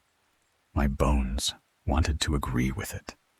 I kept my feet stupid on purpose. "Today," I told my grandfather, "we confuse appetite." We began with nouns. On a desk of ancient tomes, vellum, papyrus, and even stone tablets, I wrote knowledge, and then crossed out the K so the word stumbled. I relabeled a vile enzyme, and then subscripted a question mark small enough to be mistaken for a fly. I slid the tank containing things close to the human form 2 inches, then corrected a temperature in the opposite direction by 2 degrees. The house noticed and filcinded our discourtesies as fatigue. Sabotage is a loud word. I preferred notation.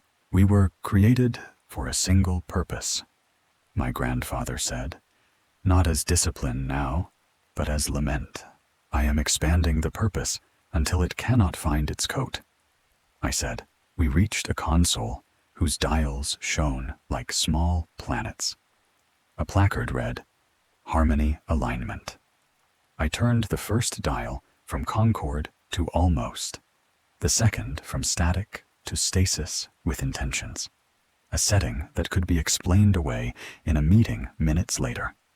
The machine hummed in a new key that made shrouded figures tilt their heads like dogs educated by thunder. Far below, walking corpses adjusted their labor with the courtesy of clerks. Twisted heaps of flesh forgot one step, then remembered a different step. Clay and stone golems stood undecided between weight and will. Gaseous entities comprising nothing but glowing orbs still bound, still conscripted, flickered as if punctuation had invaded their grammar. We threaded a bridge that linked 2 terraces, like an argument. There the procession appeared again. Attendants, gurney. The nearly body promoted to almost. The path to the giant arched entryway had been swept of obstacles, sigils cleaned, modern electrical lights retuned to a bridal glow. The portrait leaned.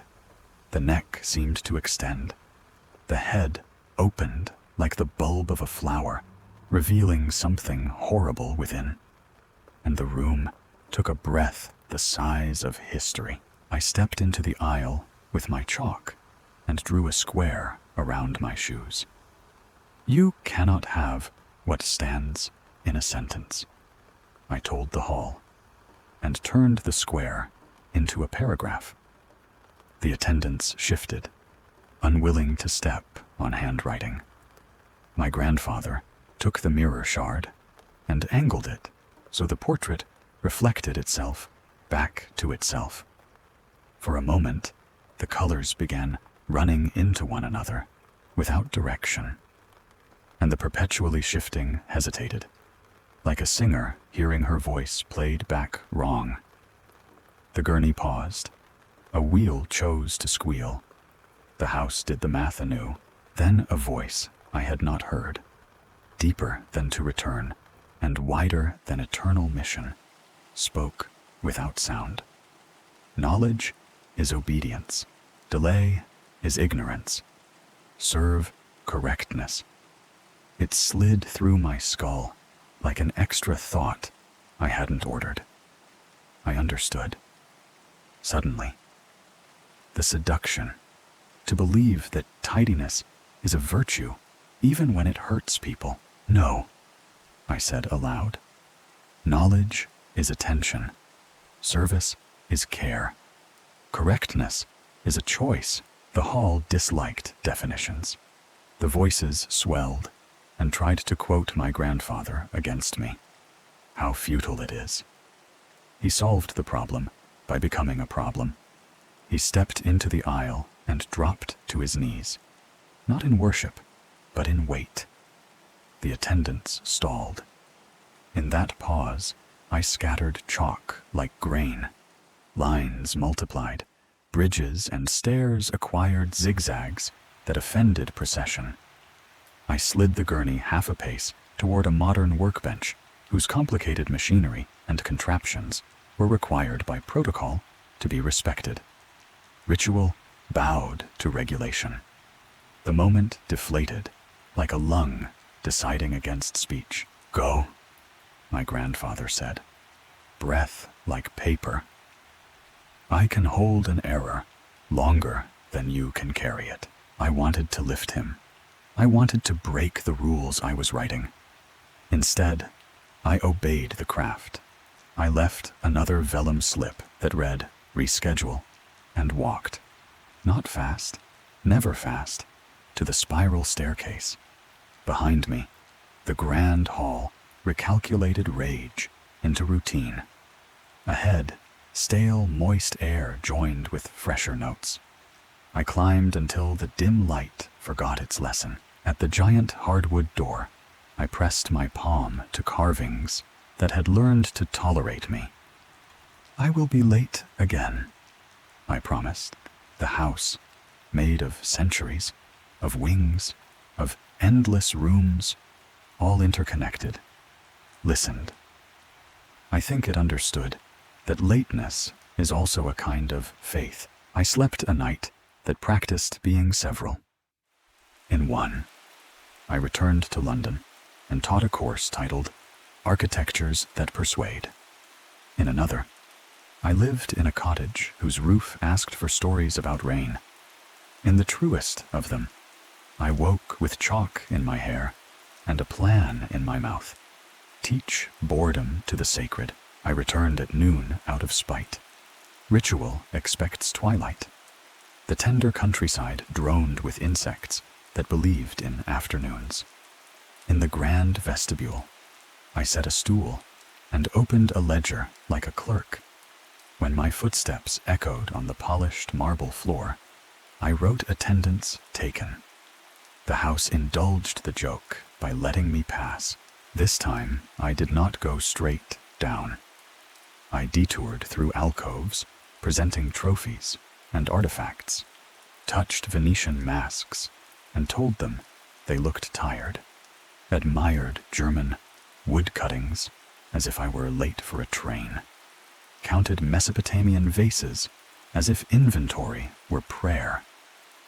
I wanted the house to remember mundanity. I wanted the study of Sir Isaac Whitmore to feel less like a destination and more like overtime. At the giant hardwood door, I left a note. Meeting moved. Then I descended the spiral staircase, round and round and round, into stale, moist air, into dim light, into the grand hall. Work continued. Modern electrical lights, oil lamps and candles supervised, shrouded figures undeterred, walking corpses polite in their collapse, twisted heaps of flesh industrious, clay and stone golems considerate, gaseous entities comprising nothing but glowing orbs still bound, still conscripted. The economy of devotion remained strong. A chime rang. The kind bureaucracies like, designed to sound important without being beautiful. The procession formed, smaller than yesterday, larger than reason. The nearly body breathed with intent. Against the back wall, the hidden portrait performed perpetually shifting geometry. Colors began running. The neck seemed to extend. The head opened like the bulb of a flower. The lower body flirted with solid, liquid, gaseous in turns. I felt my heartbeat attempt to harmonize. I forced it to sync instead, with my pen scratching postpone on a clean line. I moved to the console, labeled harmony alignment, and dialed almost to nearly, if convenient. My grandfather arrived without sound and placed beside my hand a sheaf of vellum, slips pre-printed with small phrases. On hold, pending, requires clarification, routing error. He had learned my language and found it useful. We became a department. The procession approached the giant arched entryway. I stepped into the aisle, not to block, but to brief. "Safety check," I announced in the tone of someone who owns a clipboard. Ritual froze by reflex. Habit is a leash even the sacred wears.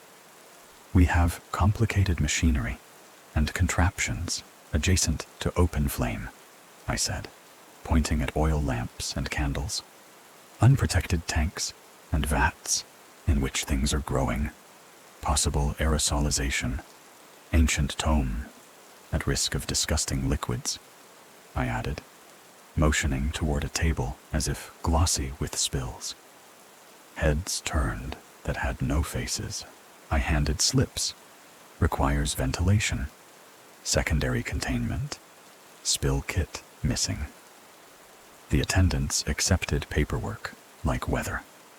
2 peeled off to fetch equipment that didn't exist.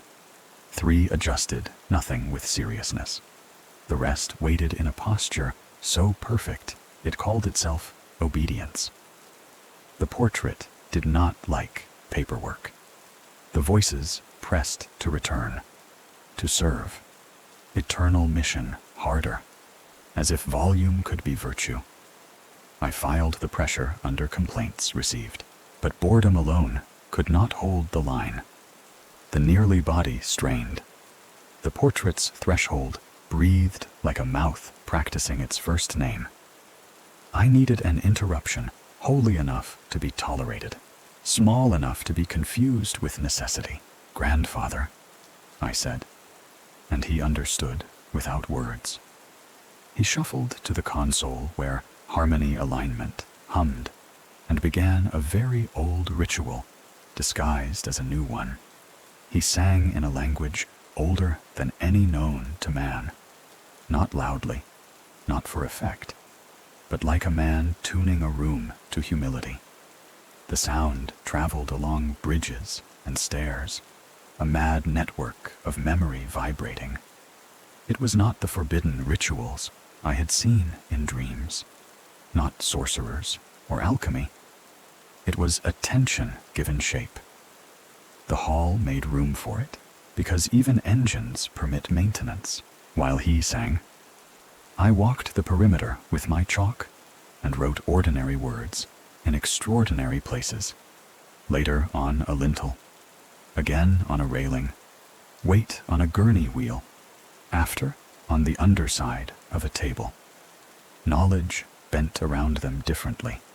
When I reached the nearly body, I lifted the shard mirror and set it on its chest. A heart learning to see itself seeing. The breath hitched, then settled into a less ambitious rhythm. Ambition is how machinery sins. The portrait reacted.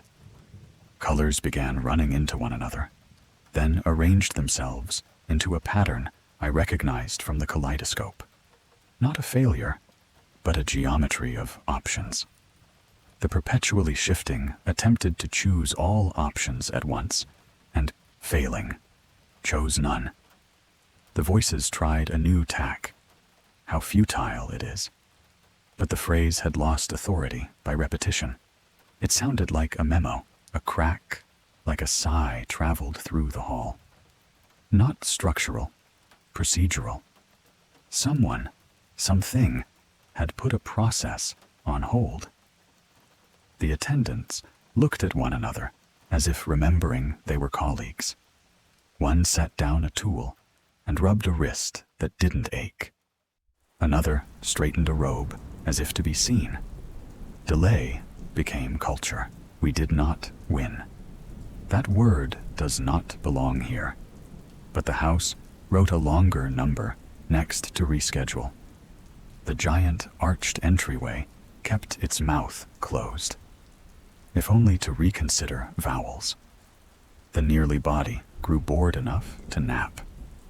The grand hall returned to the slow industry of a hidden society.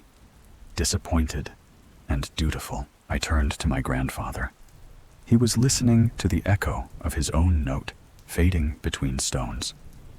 "You taught the room a different pitch," I said. I reminded it of silence. He answered. We walked to the spiral staircase together. At the first curve, he stopped. "There will be a time," he said, "when the terrible entity that was once known as Sir Isaac Whitmore will be nearly late enough to be harmless.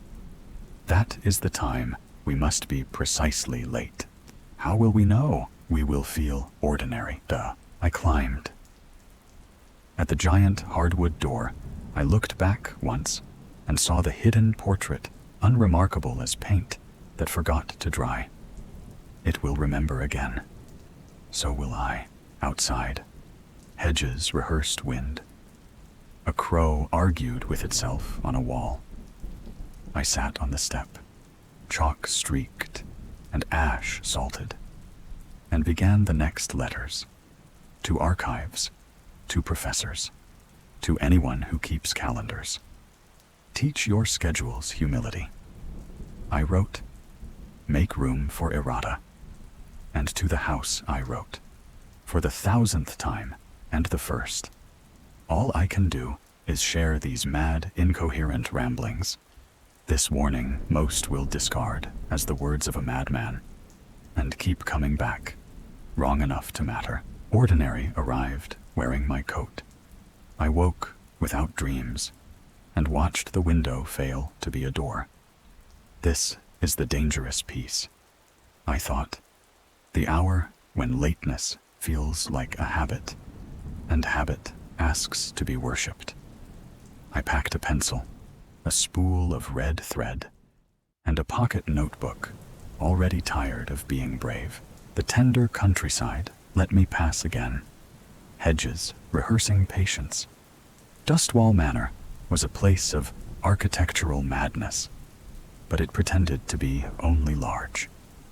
In the grand vestibule, my footsteps echoed on the polished marble floor, the sound relearning how to belong to me. I tied the end of the red thread to a banister, no myth intended, and said aloud, I will not be found. I will be retraced. I moved through the wide hallway that led deeper into the manor, touching tapestries like doorbells. Costly hardwood paneling, coated with gold leaf, winked at me as if to praise the wrong guest. In alcoves, presenting trophies and artifacts, Venetian masks, knightly armor, Italian sculptors' figures, German wood cuttings, African stone carvings, tribal masks, clay tablets, Mesopotamian vases, Asian weaponry. I anchored the thread on small protrusions, letting it choose its own arithmetic. At the giant hardwood door, I pressed my palm to creatures of mythology and biblical scenes, and pretended not to notice the twisted, abominable beings hidden in the background. The door accepted me, like a rumor it had decided to keep. I descended the spiral staircase that led down into the depths of the earth, round and round and round, into air stale and moist enough to understand what stone remembers. The grand hall unfolded, a monumental construction carved from the guts of the earth itself, its sky of lamps, modern electrical lights, oil lamps and candles, an amalgamation of the modern and the old. The shrouded figures worked undeterred, a hidden society fluent in precision. On the far tier, I spotted my grandfather, his robe falling like a sentence that didn't know where to end. He lifted a hand that had forgotten how to weigh anything and beckoned me without urgency. Today, the study of Sir Isaac Whitmore resembled a decision tree. Dozens of open layers, all stacked upon one another. A mad network of bridges and stairs, rising further and further upwards, but also down even deeper. I recognized stations where ancient tomes, vellum, papyrus, and even stone tablets argued politely with test tubes, tanks, and vats in which things were growing. Things close to the human form. On a console, harmony alignment blinked the sulky light of a machine that has learned patience against its will. Ordinary, my grandfather said, testing the word like a ladder rung. That's the feeling? I asked. He nodded, bone agreeing with air. The moment a perfect specimen grows bored with being almost, the procession had not formed. Instead, attendants moved as if preoccupied by errands, fetching, comparing, carrying items as strange as they were outlandish. The hidden portrait was perpetually shifting. Yes, but with a rhythm that sounded like paperwork. Colors began running into one another, then corrected. The neck seemed to extend, and then apologized by retracting. The head opened like the bulb of a flower to test the room, and then closed like a fist reconsidering mercy. The hunger was there, but it yawned. I threaded the red line along a bridge, tied it to a railing, looped it around a wheel on a gurney that had ambitions. The thread is nothing, a teacher of nothingness, and yet the wheel respected it as if it were a clause in a contract.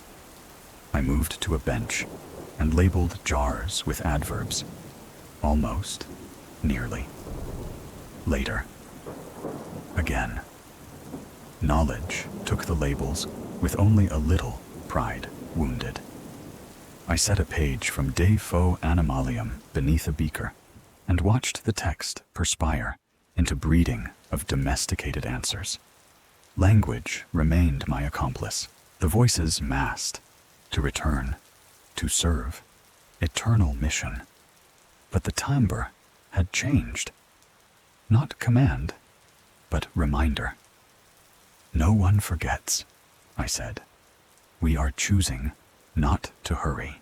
A shrouded figure intercepted me. Small, stitched coat. The one who had given me the sliver. It placed a palm over the thread and held it gently. Like a leash, not for control, but for meaning. Attention, it said.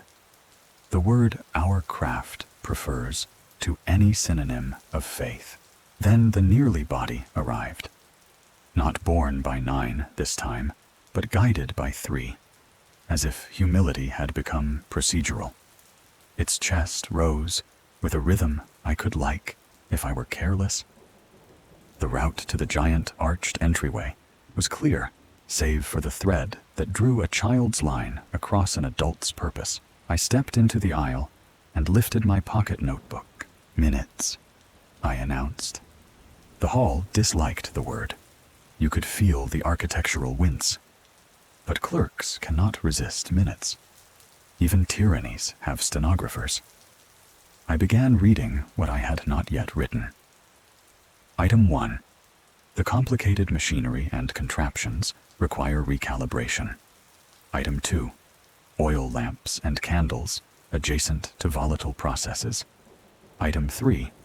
Reassignment of 3 attendants from procession to containment. Item 4. Review of ancient tomes exposed to disgusting liquids. Item 5. Designation of a boredom officer. I handed slips. Pending. On hold. Requires clarification. The attendants accepted them because paper, like rope, is older than many gods. 2 peeled away. The third glanced toward the portrait for permission, and, receiving none that made sense, obeyed clarity instead. The portrait leaned. I saw again the mouths, eyes, hair, appendages, entire bodies fused together, but eternally apart. The lower body changing state from solid to liquid to gaseous and back. The theology of perpetually shifting. It tried to ignore the thread. Threads are how stories count themselves. The portrait resented arithmetic. It spoke in pressure. Remove it. I wrote, noted. The pressure repeated. Remove it. I wrote again. Received. Under review. My grandfather exhaled a syllable of that language older than any known to man. Enough to tune the stones, but not enough to wake ambition. The nearly body's breath synced to his note and slowed by a fraction. Fractions add. The hall adapted. It always adapts. 2 new attendants took the long route to skirt the thread. The gurney discovered a tiny swerve.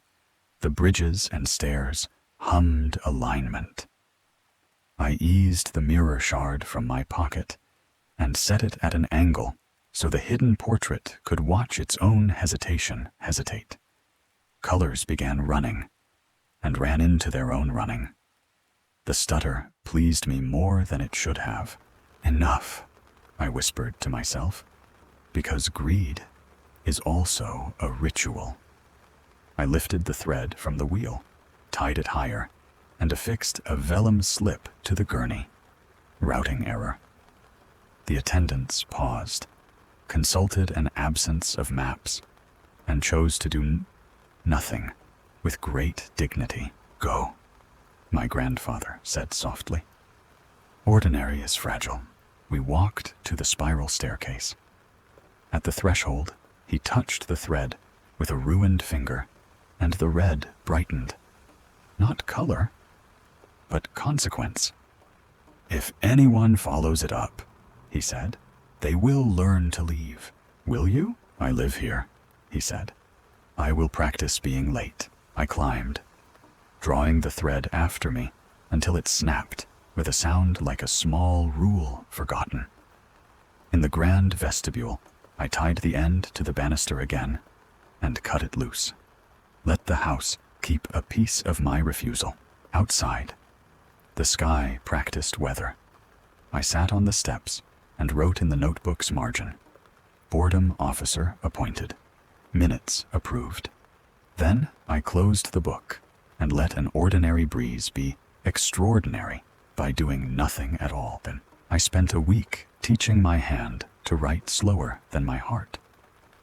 Letters went out again, some to archives, some to people who collect weird at wholesale.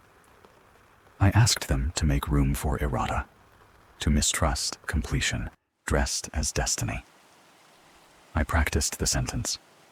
If you think a ritual must be on time, you work for it, not with it. Return. Small, winding country roads. The manor doing its patient breathing. The grand vestibule, polished marble floor. Tapestries that pretend not to eavesdrop. I left a small card at the door. All appointments delayed by weather. It was not raining. It did not have to be. I took a slower path, past rooms always the same, and endless rooms, all interconnected. A geography fattened on certainty. At the giant hardwood door, I read the carvings like a newspaper, mythology, biblical scenes, and the op-ed page of twisted, abominable beings. I descended the spiral staircase, round and round and round, into stale, moist air that had learned my pulse. The dim light reached like a polite usher. The grand hall worked. Modern electrical lights, oil lamps and candles, shrouded figures undeterred. But the tempo was human, not heroic. The study of Sir Isaac Whitmore maintained its impossible topography. Dozens of open layers. A mad network of bridges and stairs, rising further and further upwards, but also down even deeper. Yet today, it felt like a library that had misplaced its favorite book. Against the back wall, the hidden portrait held its perpetually shifting nature in a kind of curated restlessness. Colors began running, and then were summoned to a meeting. I found my grandfather near the console. His robe hung looser, as if the idea of body had begun to unsign itself. "It will try again," he said. "Of course," I said. "So will we." He handed me a folded scrap, his handwriting making letters stand like watchmen. "When it presses, teach it sequence." Beneath, a single command. "Cue everything." I began with the stations that believed in priority. On clipboards, I wrote numbers that refused to be integers. 1 and half, 2 quart, 3 1/3. Truths that ask to be rounded, and therefore resist marching. A shrouded figure stared, then shrugged in the grammar of labor, at the tanks and vats in which things were growing. I rearranged conditions columns so that each task waited politely for another task to be finished elsewhere. Elsewhere waited likewise. Loops learned to bow. A bell chimed, a little louder than bureaucracy, a little smaller than doom. Attendants formed not a procession, but a line with paperwork. The nearly body arrived with a proper escort and improper enthusiasm. The route to the giant arched entryway had been cleared, polished, complimented. The portrait leaned with ceremony. The neck seemed to extend. The head opened like the bulb of a flower, revealing something horrible within. The lower body rehearsed solid, liquid, gaseous. "It is almost late enough to be harmless," I heard my grandfather say, without speaking. I stood at the aisle's mouth with a stamp in my hand. "Take a number," I said. The room blinked. Rituals dislike red rubber. I stamped the first paper presented. A, not a digit, but a letter. The next, B, then C. The voices rose. To return, to serve, eternal mission. But the chorus sounded like it had discovered harmony late. I handed a slip to an attendant. "Please wait for letter called." Another, "We appreciate your patience." Another, "You will be seen in the order of your arrival." Order is a wonderful word. It obeys whoever defines it. Meanwhile, my grandfather tuned the air, singing that language older than any known to man so softly the room had to lean to hear. The bridges and stairs vibrated a fraction toward civility. A gaseous entity, comprising nothing but a glowing orb, drifted closer, the way a moth accepts a book because it looks like night.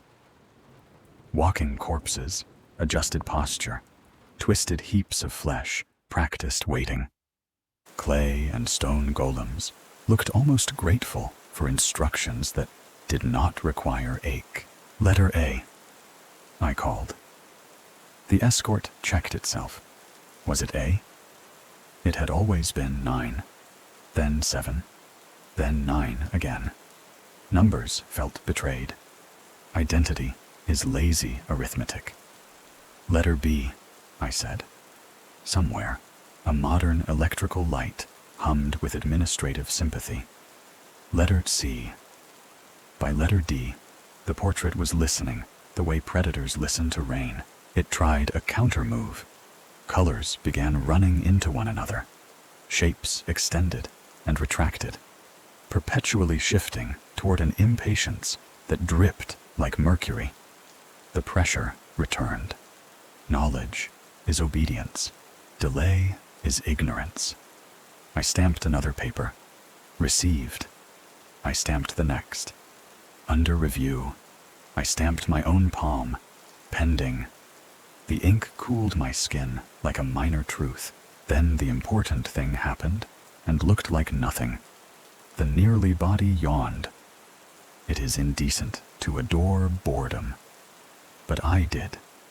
The attendants, well-trained and terribly alive, interpreted the yawn as a sign to monitor vitals. They wheeled the cradle beneath a colder lamp, where modern electrical lights had no interest in worship. A complicated contraption printed a graph that believed itself essential. Bureaucracy is the only true religion the sacred respects. The giant arched entryway kept its jaw clenched. The hidden portrait leaned without reward. The voices resorted to how futile it is. But repetition had taxed the phrase. It sounded like a sigh with a spreadsheet. My grandfather touched my elbow, a gesture so light it might have been the memory of touch, and said, "Precisely late."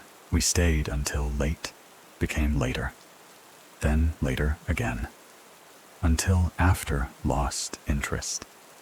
I filed the last slip. See you tomorrow. It felt both like threat and promise, which is to say, family. At the spiral staircase, I paused.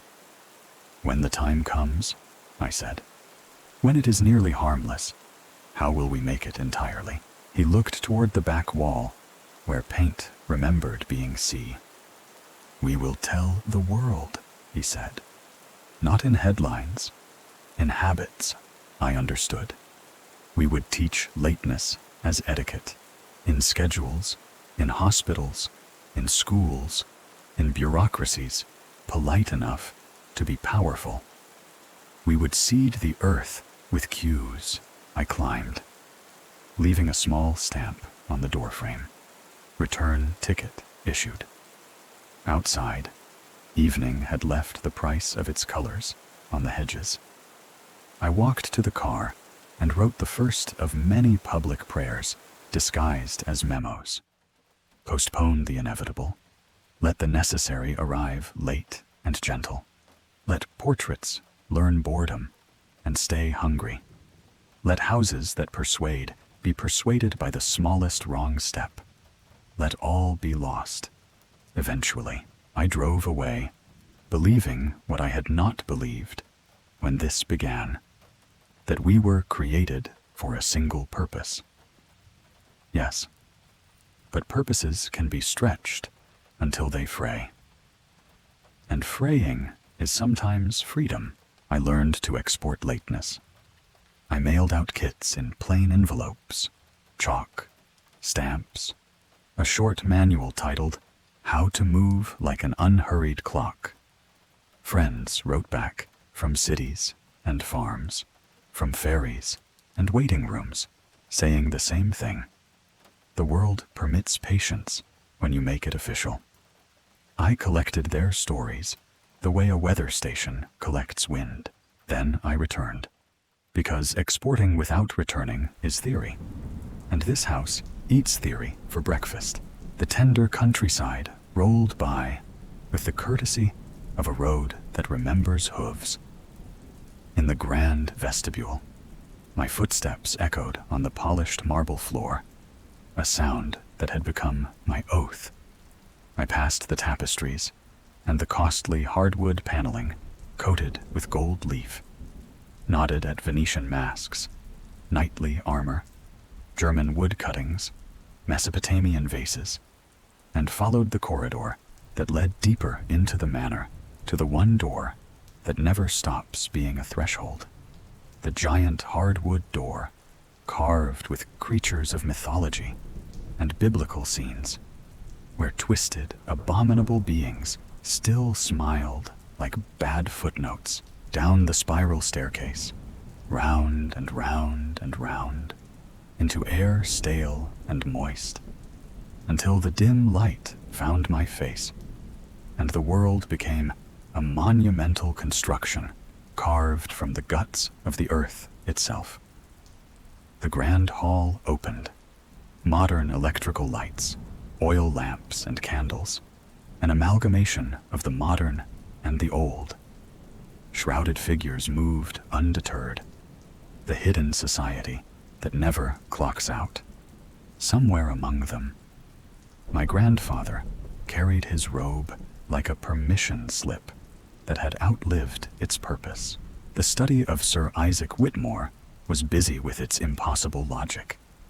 Dozens of open layers all stacked upon one another, connected by a mad network of bridges and stairs, rising further and further upwards, but also down even deeper. Against the back wall, the hidden portrait continued its perpetually shifting catechism. Colors began running into one another. What was human, slowly, ever so slowly, became something entirely different. Arms and legs began to atrophy into twisted appendages. The neck seemed to extend. The head opened like the bulb of a flower, revealing something horrible within. The lower body, rehearsed, solid, liquid, gaseous, then back again. I tasted iron at the back of my tongue. I anchored my breath to boredom. Today, I whispered, we scale patience.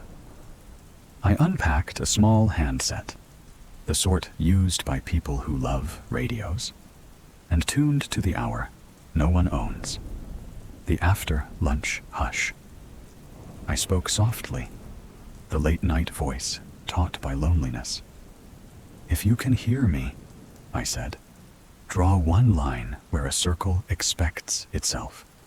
In hospitals, in schools, in offices, in kitchens. Cue everything.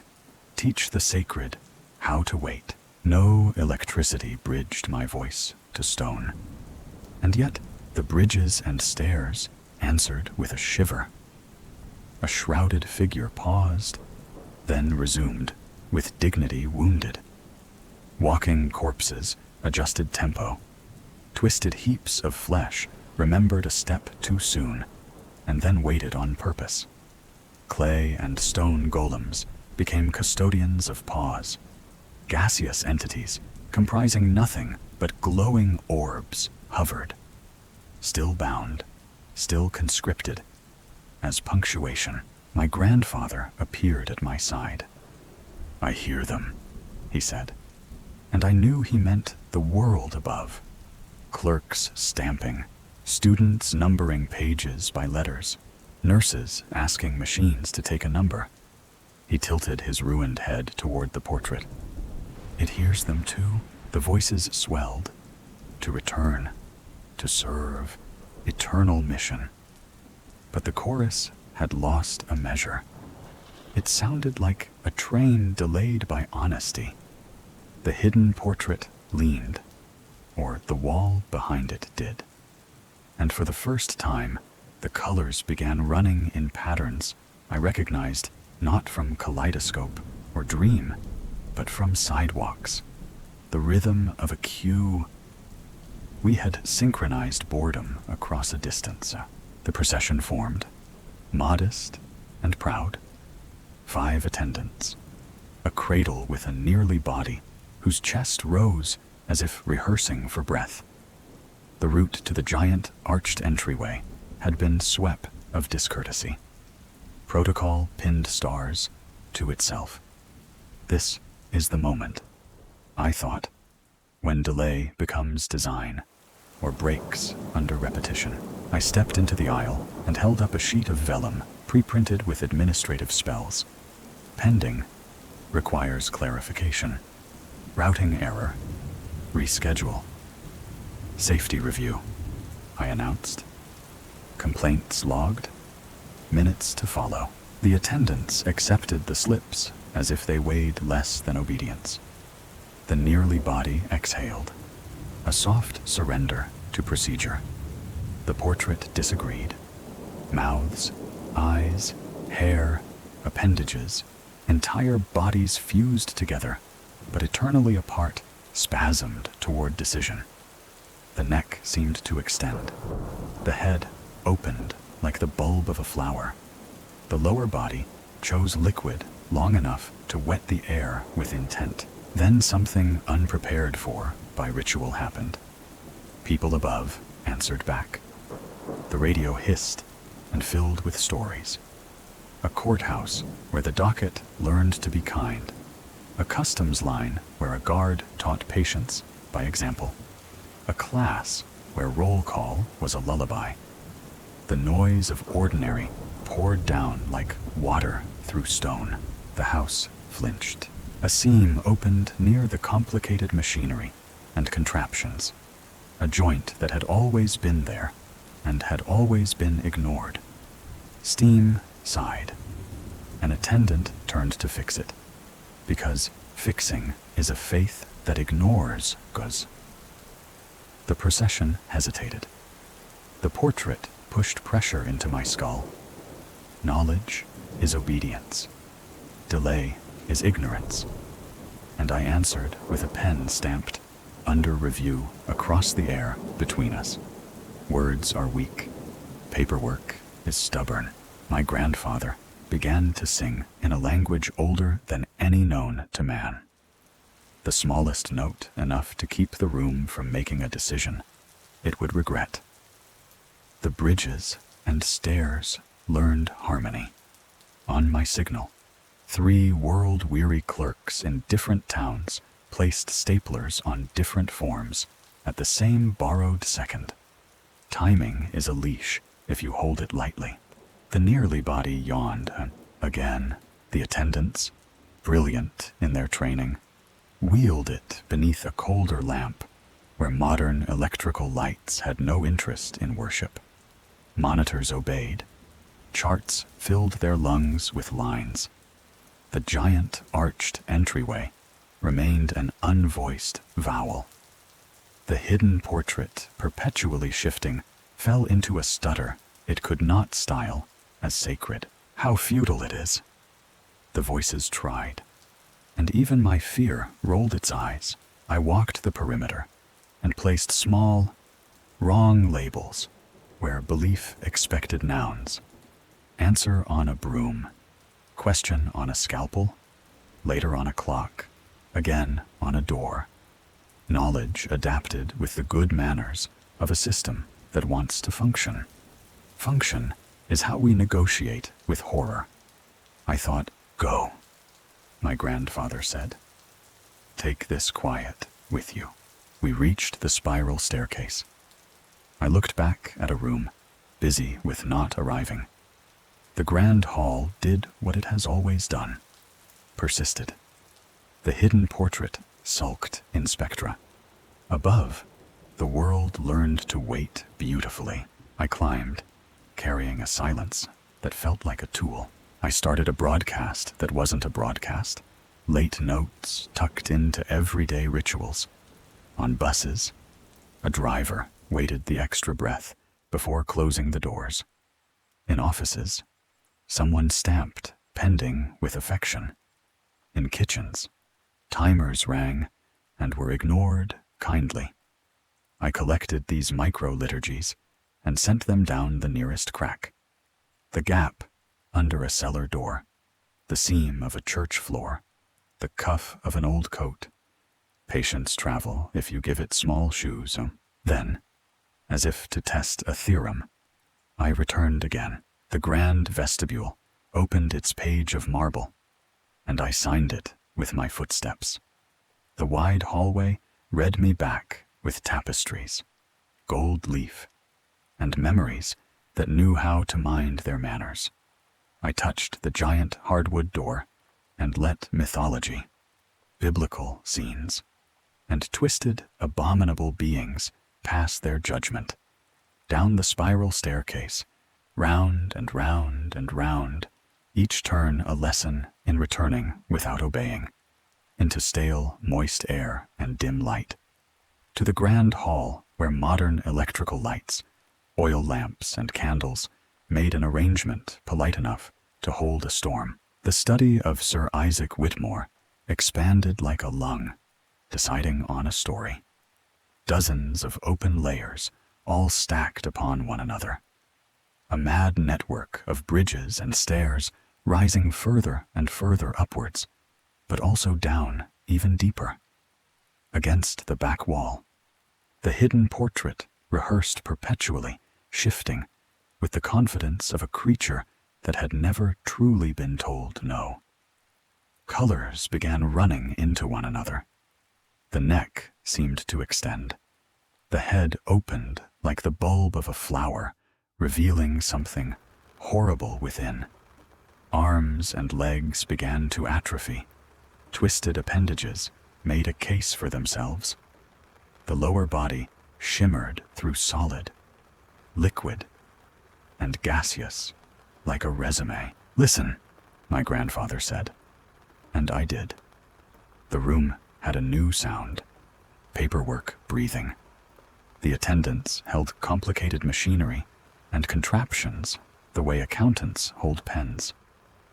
A gaseous entity, comprising nothing but a glowing orb, complied with safety guidance by hovering at the posted height. Walking corpses respected cues. Twisted heaps of flesh wore patience like a uniform. Culture had arrived. The procession formed in compliance with etiquette, escorts in even number, spacing that would delight a manual, a cradle whose occupant inhaled without hurry. They advanced toward the giant arched entryway and stopped at the chalk line I had left 3 visits ago. The chalk was faded. The memory of chalk was not. I stood before them with a stamp and a tone that has moved mountains made of filing cabinets. "Final review," I said. "This document," I lifted nothing in particular, "states that rituals may only proceed when boredom has been achieved at scale. Please state your scale." Silence. The portrait answered for them, with pressure that tried to fold my thoughts into a brochure. "Knowledge is obedience. Delay is ignorance. Serve correctness." I smiled like an employee who enjoys policies.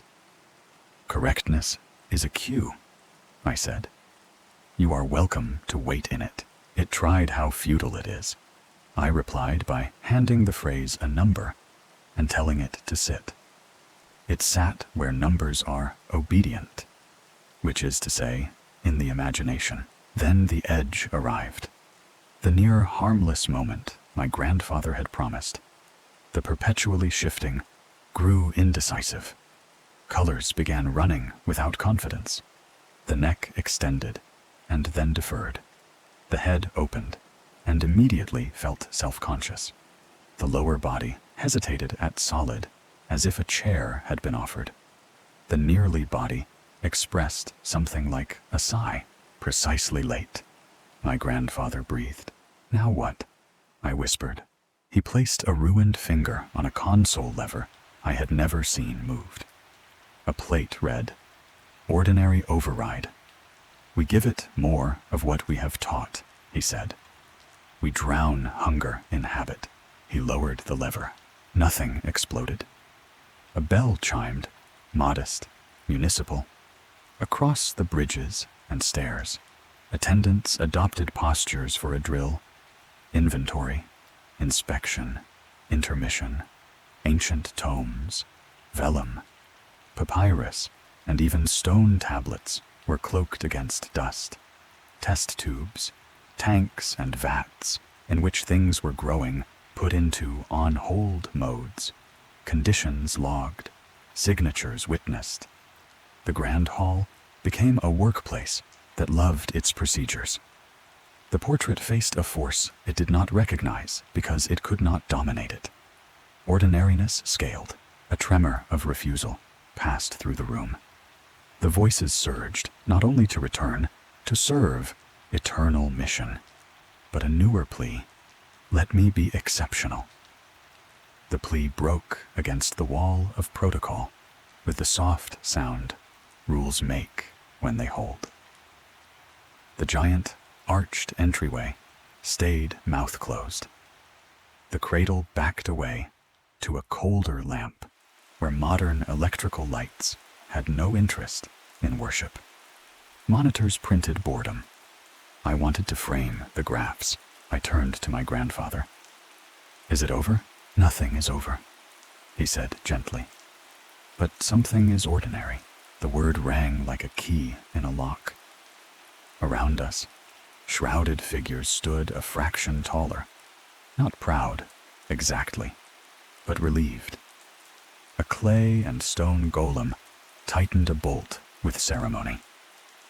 The small, stitched one, the giver of the sliver, appeared at my elbow and pressed into my hand a crumb of matter that could not pick a state, and finally decided to be solid out of politeness. Attention, it said again, and drifted away. I walked to the back wall and faced the hidden portrait. I have nothing to offer you, I said. Not my fear, not my worship, not my time. I will give you cues. It did not understand contempt. It understood calendars. A pressure like weather receded the way a storm leaves a county on paper first. All will be lost. It tried one last time, soft as a stage whisper. Eventually, I said, and stamped reschedule on the air. We climbed the spiral staircase together. Me and the man who had taught me love by sending me away, and by welcoming me back wrong. At the giant hardwood door, he stopped. I will not follow, he said. I am scheduled here. Will you be all right? He laughed the way dry leaves praise wind. I am late, he said. That is as all right as I am allowed. I left him, climbed into weather that did not take attendance, and sat on the steps where the tender countryside performed its mild, necessary opera. I opened my notebook and wrote the memo I will mail to anyone who loves a list. Teach departments the art of pending home. Let hospitals and courts practice cue everything. Build bridges that prefer to be zigzags and name rituals by letters, not numbers. Make room for errata in every schedule, and beneath it, a line for the house I cannot unlove. If you need me, I will return. If you do not, I will return slower. Either way, I will be late enough to matter. The wind turned a page. Evening prepared its small, generous knives. I put the notebook away and waited. Not for a sign, but on purpose. I began to collect proofs of patience, like other people collect stamps. A school changed its bell to a tone that suggested, finish your sentence. A train announced delays, and the crowd applauded decorum. A nurse wrote, pending with a kindness that made waiting feel like care. Teach boredom to the sacred. I kept reminding myself, and the sacred kept pretending not to listen. When the letter came in my grandfather's hand, 3 words only. Precisely late. Tonight, I returned. The tender countryside hummed with hedgerows. The road remembered me as a suggestion. In the grand vestibule, my footsteps echoed on the polished marble floor, steady as a metronome that had learned mercy. I walked the wide hallway that led deeper into the manor, touching tapestries, counting gold leaf, letting the house hear me breathe. At the threshold, I pressed my palm to the giant hardwood door with its creatures of mythology, biblical scenes, and the small grimaces of twisted, abominable beings. Down the spiral staircase, round and round and round, into air stale and moist, until the dim light gathered like intention. The grand hall opened, a monumental construction carved from the guts of the earth itself, lit by modern electrical lights, circled by oil lamps and candles, the old and the new rehearsing treaty terms. Shrouded figures moved undeterred. The hidden society attended its shift change with perfect manners. The study of Sir Isaac Whitmore was tuned to an expectant pitch. Dozens of open layers, all stacked upon one another, connected by a mad network of bridges and stairs, rising further and further upwards, but also down even deeper. Against the back wall, the hidden portrait worked its perpetually shifting weather. Colors began running into one another. What was human, slowly, ever so slowly, became something entirely different. Arms and legs began to atrophy into twisted appendages. The neck seemed to extend. The head opened like the bulb of a flower, revealing something horrible within. The lower body rotated duties, solid, liquid, gaseous. My grandfather met me near the console labeled Harmony. "It presses," he said, voice like thin paper. "We must press back with ordinary." We did not touch the machine. We touched the culture. I handed out vellum slips. On hold. Requires clarification. Routing error. Reschedule. And the attendants accepted them as liturgy. Overhead, a gaseous entity comprising nothing but a glowing orb hovered at the posted line. Beside us, walking corpses aligned carts. Beyond, twisted heaps of flesh arranged tools by alphabet. Clay and stone, golems polished rails as if tidiness could be salvation. All of them still bound, still conscripted. And yet, for once, not hurried, the procession formed. Not 9, not 7. Exactly enough. A cradle. A nearly body breathing like someone practicing forgiveness. They moved toward the giant, arched entryway. I walked beside them and spoke in the tone of a clerk who believes in thresholds. "Final check," I said. "State purpose." The voices answered for them. To return. To serve. Eternal mission. And the hall vibrated with obedience. The portrait pressed a deeper sentence into my skull. Knowledge is obedience. Delay is ignorance. Serve correctness. I had prepared my reply. I lifted a small stamp and pressed under review on a blank square of air. Policy. I thought, is the language tyrannies understand when they are tired? We reached the chalk line drawn months ago. Faded. Yes. Forgotten. No. The cradle paused. A lamp flickered, not from weakness, but from etiquette. My grandfather began to sing in a language older than any known to man. Not a spell, not an order, but a tuning fork held to a room. The bridges and stairs answered with a civil hum. The hidden portrait did not accept civility. Colors began running.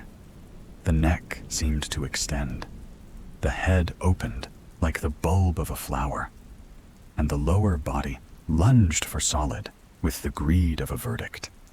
Now, it tried to say without words. Now, it pushed the oldest persuasion into me. Kneel, my knees, loyal cowards. Listened. I stayed upright, with an effort so small, it felt like laziness. Read the minutes, I said, and handed the nearest attendant a vellum slip. Protocol requires boredom at scale. The attendant read, nodded, blessed be training, and passed it down the line. The line slowed, not from awe, but from compliance. The grand hall exhaled like a disappointed teacher. The portrait altered tactics. It leaned outward until what was human in the image became a mirror of my posture. The perpetually shifting narrowed, tried to be me. It offered a temptation I had not considered. You already belong. It showed me our ancestral family home in Dustwall Manor, as it had been when I first heard of the hidden portrait of Sir Isaac Whitmore. It showed he instructed me on such subjects as history, mythology, and philosophy. It showed we were created for a single purpose. It promised that if I chose to serve, the chain would feel like a ribbon. How futile it is. The voices sighed, not at me, but at my restraint. Futility as flattery. I am not refusing, I said. I am rescheduling. Then I raised the small shard of mirror the stitched one had given me, and held it so the portrait saw itself perpetually shifting into a copy of me. Self-recognition is a kind of bureaucracy. It paused. The nearly body yawned. The attendants, faithful to forms, rolled the cradle beneath a colder lamp where modern electrical lights had no interest in worship, and began writing numbers that were letters. The giant, arched entryway remained a mouth that had decided against words. My grandfather's song softened until the room missed it. He leaned close. The column is tall, he whispered. The ledger of lateness. Keep writing. We moved through the tiers, placing tiny wrongs in places where perfection felt entitled. A label crooked, a stone tablet shifted, a tank angled a degree, a tome misplaced by an index that preferred chaos. Shrouded figures noticed and corrected. In correcting, they delayed. In delaying, they lived a little. Go, he said finally, voice the size of a match. I will hold the ordinary. You carry it out. I wanted to argue. The portrait gave me an easier out. A pulse of tenderness. False. Delicious. Stay. Be family. I swallowed the lie. The way you swallow a pill you know helps only the illness. I'll be back, I told my grandfather. To return, he said. And for the first time, the phrase didn't sound like an order. I took the spiral staircase, 2 breaths per turn, and the stale, moist air thinned. At the giant hardwood door, I looked back. The hidden portrait had the posture of a meeting that has lost quorum. The grand hall worked on, beautiful and tired. Outside, the hedgerows had learned a new song, traffic waiting for itself. I sat on the stone step and wrote another memo to the world disguised as a story to a friend. If the sacred asks for urgency, ask for minutes. If urgency insists, give it a number and tell it to sit. If it sits, thank it. If it stands, hand it a cue. I sealed the envelope and imagined its path through rooms that had learned to move like unhurried clocks. The world, which never asked for any of this, began to answer anyway. Cafes taped small signs to registers. "We appreciate your patience." Courtrooms announced recesses, like lullabies. A harbor added a bell that chimed precisely late. I kept a ledger of these mercies and felt, for the first time since all this began, the possibility that delay could be contagious enough to outlive me. But the house could outlive possibility.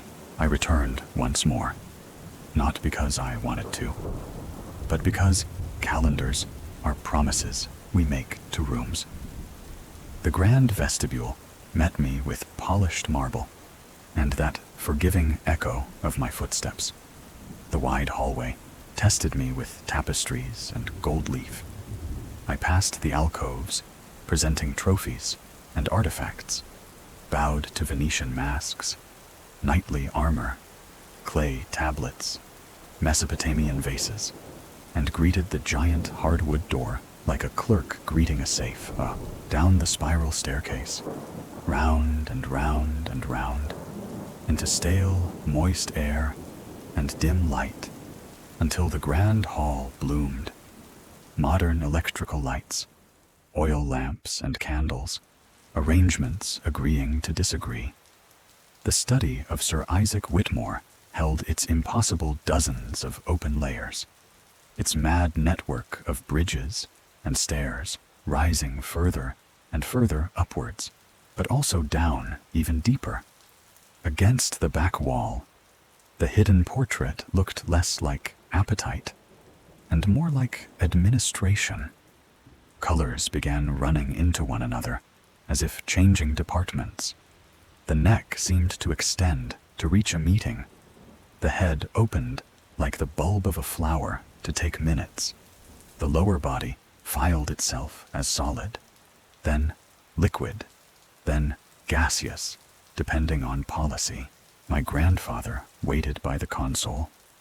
His robe hung as if gravity had learned tenderness. "Today," he said, "we make it official." "Which it?" I asked him. "Ordinary boo." We began by doing nothing loudly.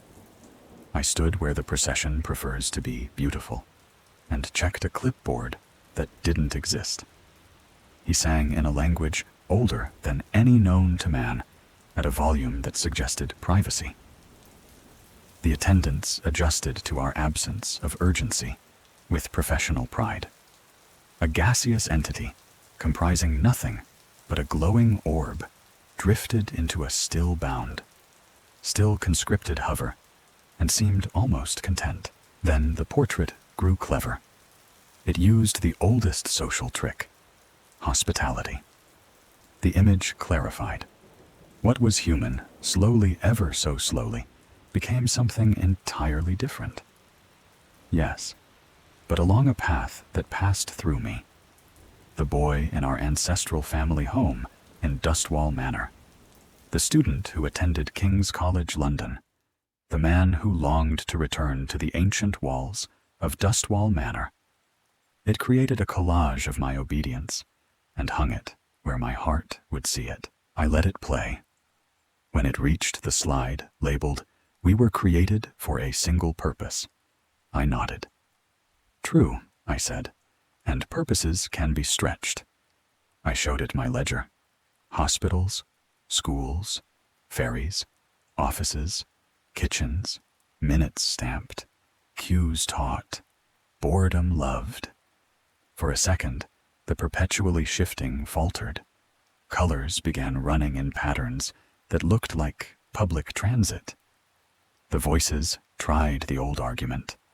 To return, to serve, eternal mission, and found themselves waiting in line behind one another. "Precisely late," my grandfather whispered, and I could hear the pride he hadn't allowed himself in years that were no longer numbered. The procession formed as if to test us. A cradle, a nearly body, Attendants who had memorized every rule we had invented. They came to the chalk. "State purpose," I requested. Silence. Then, "To return." "Procedure?" I asked. "Cue everything." Hazards? Complicated machinery and contraptions, oil lamps and candles, ancient tomes near disgusting liquids. Mitigation? "On hold," said one. "Pending," said another. "Routing error," said a third with pride. I stamped approved for delay and stepped aside. The giant, arched entryway waited with unaccustomed patience. The hidden portrait leaned. The neck seemed to extend. The head opened like the bulb of a flower. And at that edge, the near harmless, the almost, my grandfather placed his ruined finger on the lever labeled "Ordinary Override" and pressed. The bell chimed. Across bridges and stairs, attendants shifted to inventory, test tubes, tanks and vats in which things were growing entered hold. Conditions logged themselves like weather. Ancient tomes, vellum, papyrus, and even stone tablets were covered against dust. Charts yawned and folded. The grand hall learned to be a workplace again. The portrait met a force older than hunger. Habit at scale, it tried one last pressure, soft as lint. How futile it is. The phrase arrived like a grandfather's joke told too often. I stamped rescheduled in the air and watched the ink cool into policy. "Is this victory?" I asked, terrified of the word. "It's a schedule," he said. "And schedules, once shared, are hard to conquer." We stood a time that didn't need numbers.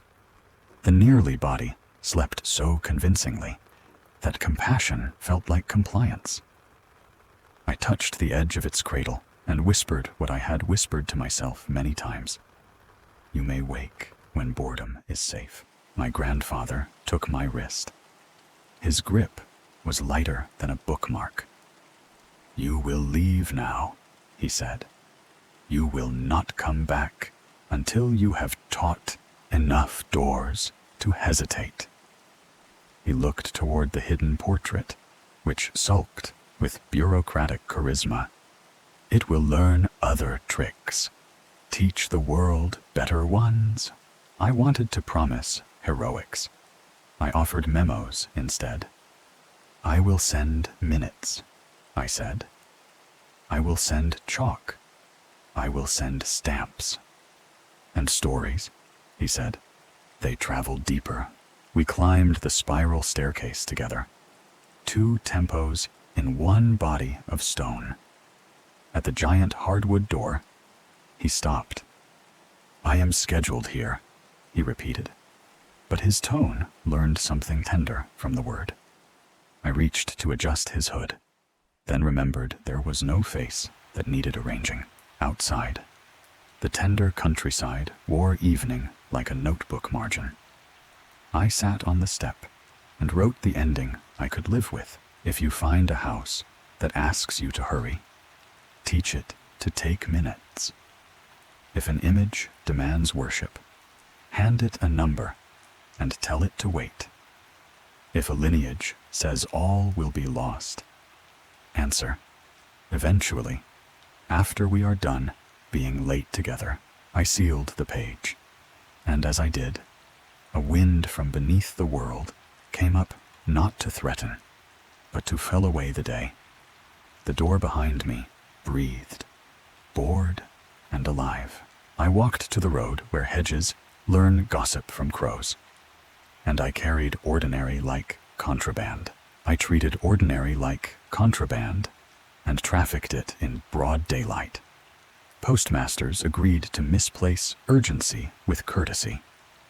A porter in a museum told me he had started labeling crates again instead of fragile, and breakage went down.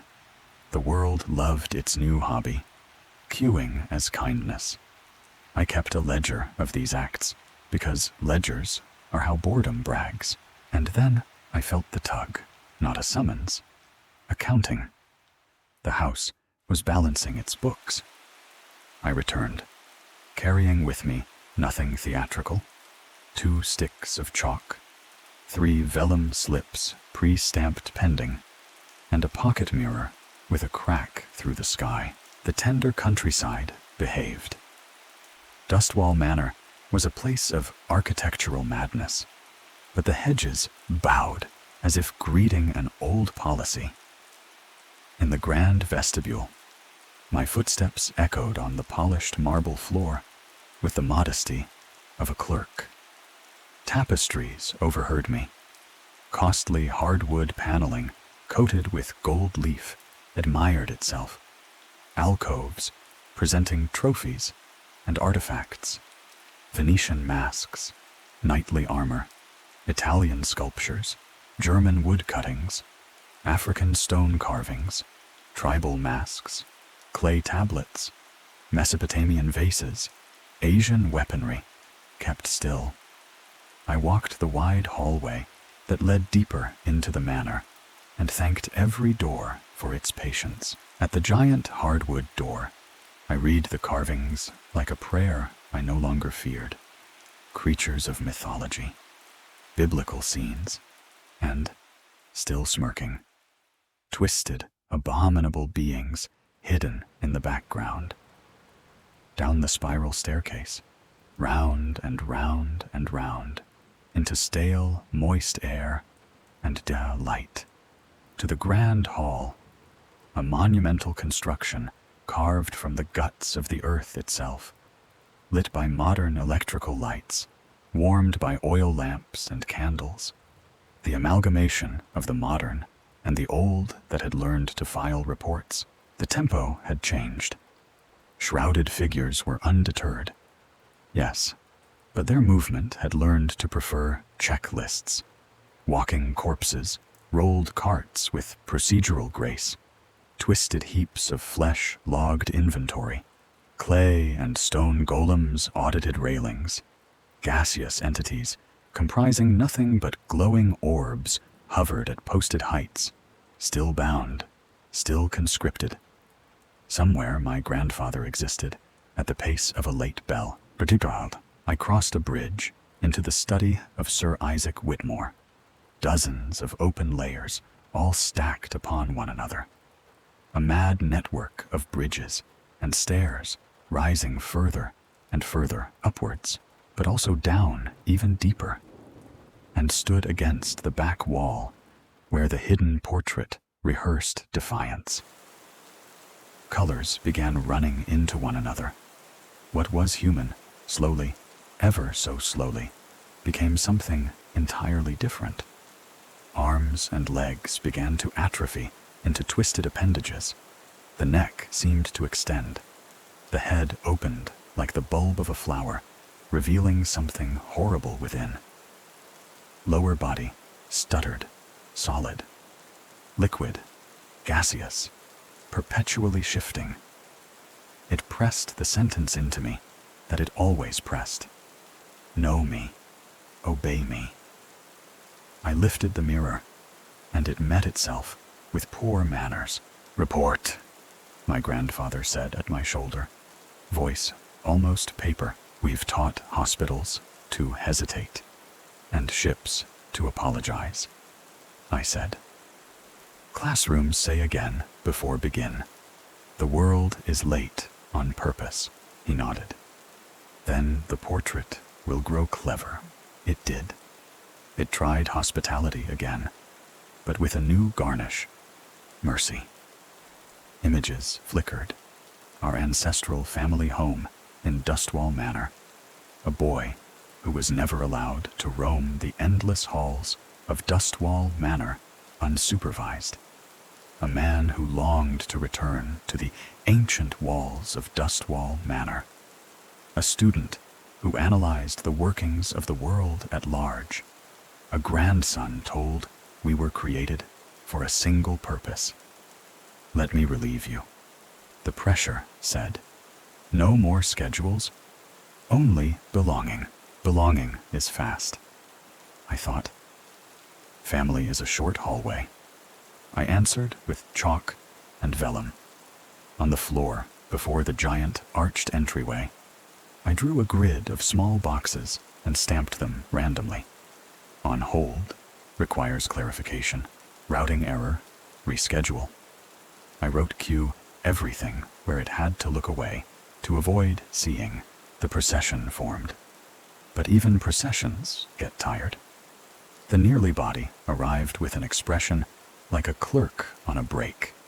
The attendants aligned beautifully, paused at my chalk, and read the stamps like weather. Safety check, I said. State, ordinary, inventory complete, one said. Spill kit present, said another. Ancient tomes not near disgusting liquids, said a third, with pride. I stamped approved for delay and heard the bridges and stairs hum with administrative joy. The voices tried a new syntax. Delay is pride. Pride is disobedience. But the room had learned a different grammar. Delay is duty. To return, to serve, eternal mission. The chorus came muted, as if cued behind other business. The hidden portrait leaned. Colors began running. The head opened like the bulb of a flower. And that was when the world arrived, not in a flood, as policy. From the radio stitched into my pocket, the sound of a municipal clerk reading numbers as if calming weather, a conductor announcing a delay, and the platform answering with a sigh that sounded like blessing, a nurse telling a machine to take a number, and the machine pretending to understand. Patients made a noise the house could not quite ignore. Something in the portrait miscounted itself. Perpetually shifting, stumbled into a rhythm I recognized from ticket lines. The lower body settled, just for a thought, toward solid, and looked almost bored by its own brilliance, precisely late. My grandfather breathed. Hold, I did nothing exquisitely. A seam in the far machinery hissed. An attendant, obedient to training, peeled away to fix it.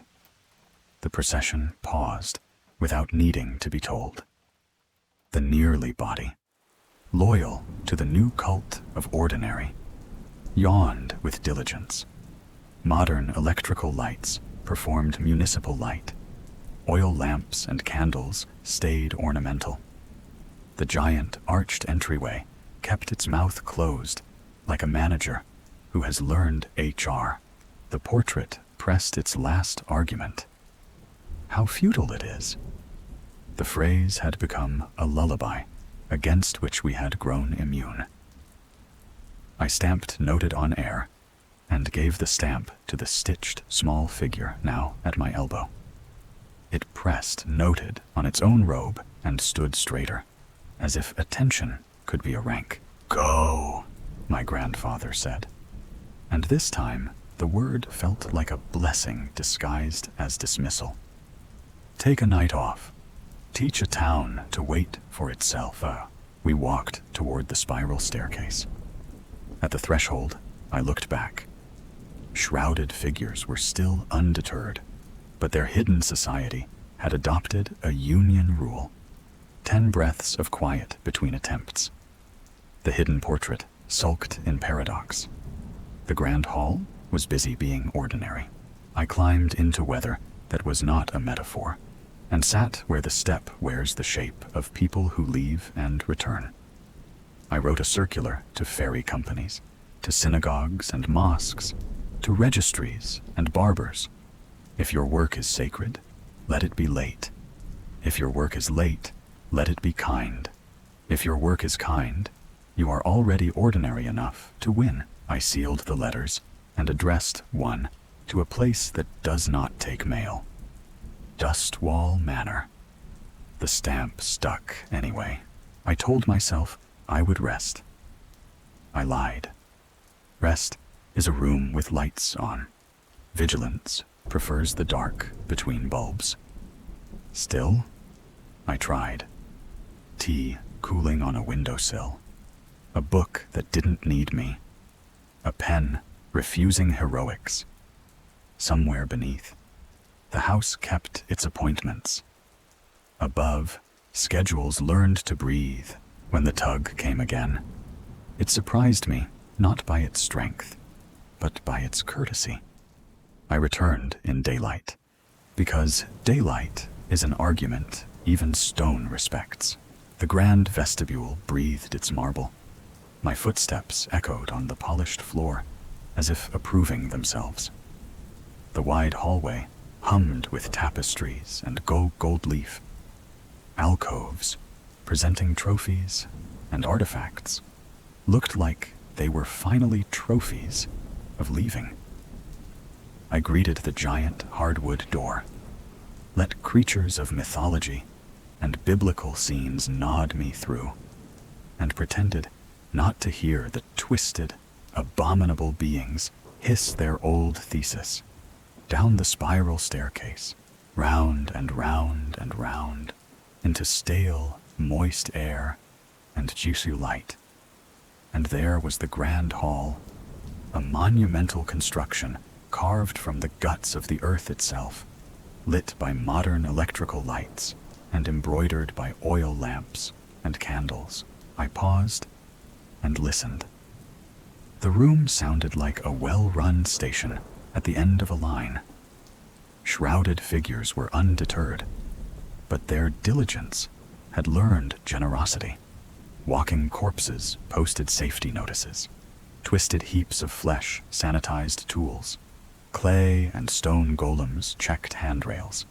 Gaseous entities comprising nothing but glowing orbs hovered, still bound, still conscripted, like punctuation that prefers ellipses to exclamation. Culture had deepened. The study of Sir Isaac Whitmore breathed its architecture. Dozens of open layers, all stacked upon one another. A mad network of bridges and stairs rising further and further upwards, but also down even deeper, toward the back wall, where the hidden portrait continued its perpetually shifting ambition. Colors began running into one another. The neck seemed to extend. The head opened like the bulb of a flower, revealing something horrible within. Arms and legs began to atrophy and bloom into twisted appendages. The lower body practiced solid, liquid, gaseous, with the relish of a student who finally likes a class. It pressed the old sentiment without malice. Let me be exceptional again. I walked toward it with my only weapon. Policy that loves people. State purpose, I said to the room. Because ritual is not offended by due process, the voices answered. To return, to serve, eternal mission. And the chorus had learned please and thank you. My grandfather stepped from the side like a postponement in robes. He sang in a language older than any known to man, one note only, just enough to remind the stone to exhale. The procession formed, because habit is honest. The cradle arrived with a nearly body, whose breath sounded like the end of a good sentence. The path to the giant, arched entryway was clean. My chalk, mostly ghosts. I raised a hand. Cue everything. They cued. It was beautiful and unmagical, and for a moment, entirely sufficient. Then the portrait tried novelty. That wasn't novelty at all. Speed. A ripple moved across the paint, like a rumor learning to sprint. Colors began running with direction. The head opened decisively. The neck committed to its extend. The threshold breathed yes. My grandfather's hand found the lever, labeled ordinary override. He lowered it with a tenderness that would have made mercy jealous. Bells chimed. Not doom, not bureaucracy, something kinder. Intermission. Across bridges and stairs, attendants flowed to tasks that invented reasons to be slow. Test tubes, tanks and vats in which things were growing went to hold. Ancient tomes, vellum, papyrus, and even stone tablets were covered. Conditions verified themselves into tiredness. The room sighed and sat down on its own patience. The portrait met this new weather with a tactic I had feared and had prepared for without knowing. It spoke in a voice that belonged to me. I see you arrived after all. Daniel, it said, not from behind, not from the wall, but from the place that remembers what I love. It offered me our ancestral family home in Dustwall Manor, the grand city of London, the prestigious boarding school, King's College, London, the Whitmore family tree, Sir Isaac Whitmore, the explorer and myth. It offered me a day without errands and a night without dreams. It offered me my grandfather, unruined. I did not answer with courage. I answered with a slip of vellum that read, "Requires clarification," and placed it gently in the air between us. "Define return," I said. "Define serve." The voice, being borrowed, could not afford philosophy. Silence proved honest. The nearly body yawned again. Because we have taught it that yawning is permitted. The attendants, faithful to everything, steered it beneath a colder lamp where modern electrical lights had no interest in worship. Monitors printed graphs that were not prophecies, only measurements. The giant arched entryway forgot, briefly, why mouths exist. "Precisely late," my grandfather murmured. And the phrase no longer sounded like a strategy. It sounded like grace. We held. We filed minutes. No one will read. We stamped reschedule on air and meant it. We left small wrong angles where perfection leaned too hard. The hidden portrait kept perpetually shifting, but the current favored shallows. Mouths, eyes, hair, appendages, entire bodies fused together, but eternally apart, arranged themselves into something like a tired galaxy. "Go," my grandfather said at last. "Leave before you are tempted to declare victory." "I will write," I said. "Write ordinary," he answered. "It is the only genre that survives us." We walked to the spiral staircase. At the rise, he did not follow. He touched the rail where my red thread once learned consequence and nodded to it, as if blessing a memory for good behavior. I climbed to the giant hardwood door, looked back, and saw a room busy with not arriving. Outside, the tender countryside had opinions about rain. I sat on the step and opened my ledger to a blank page that looked like a door. I wrote original word count of the myth that found me, a number I can love without obeying, words kept, enough to honor the ghost, words newly written, enough to feed the living, total words of the rewrite, enough to be 2 houses wide, percentages, a ritual of math we practice to keep from worshiping.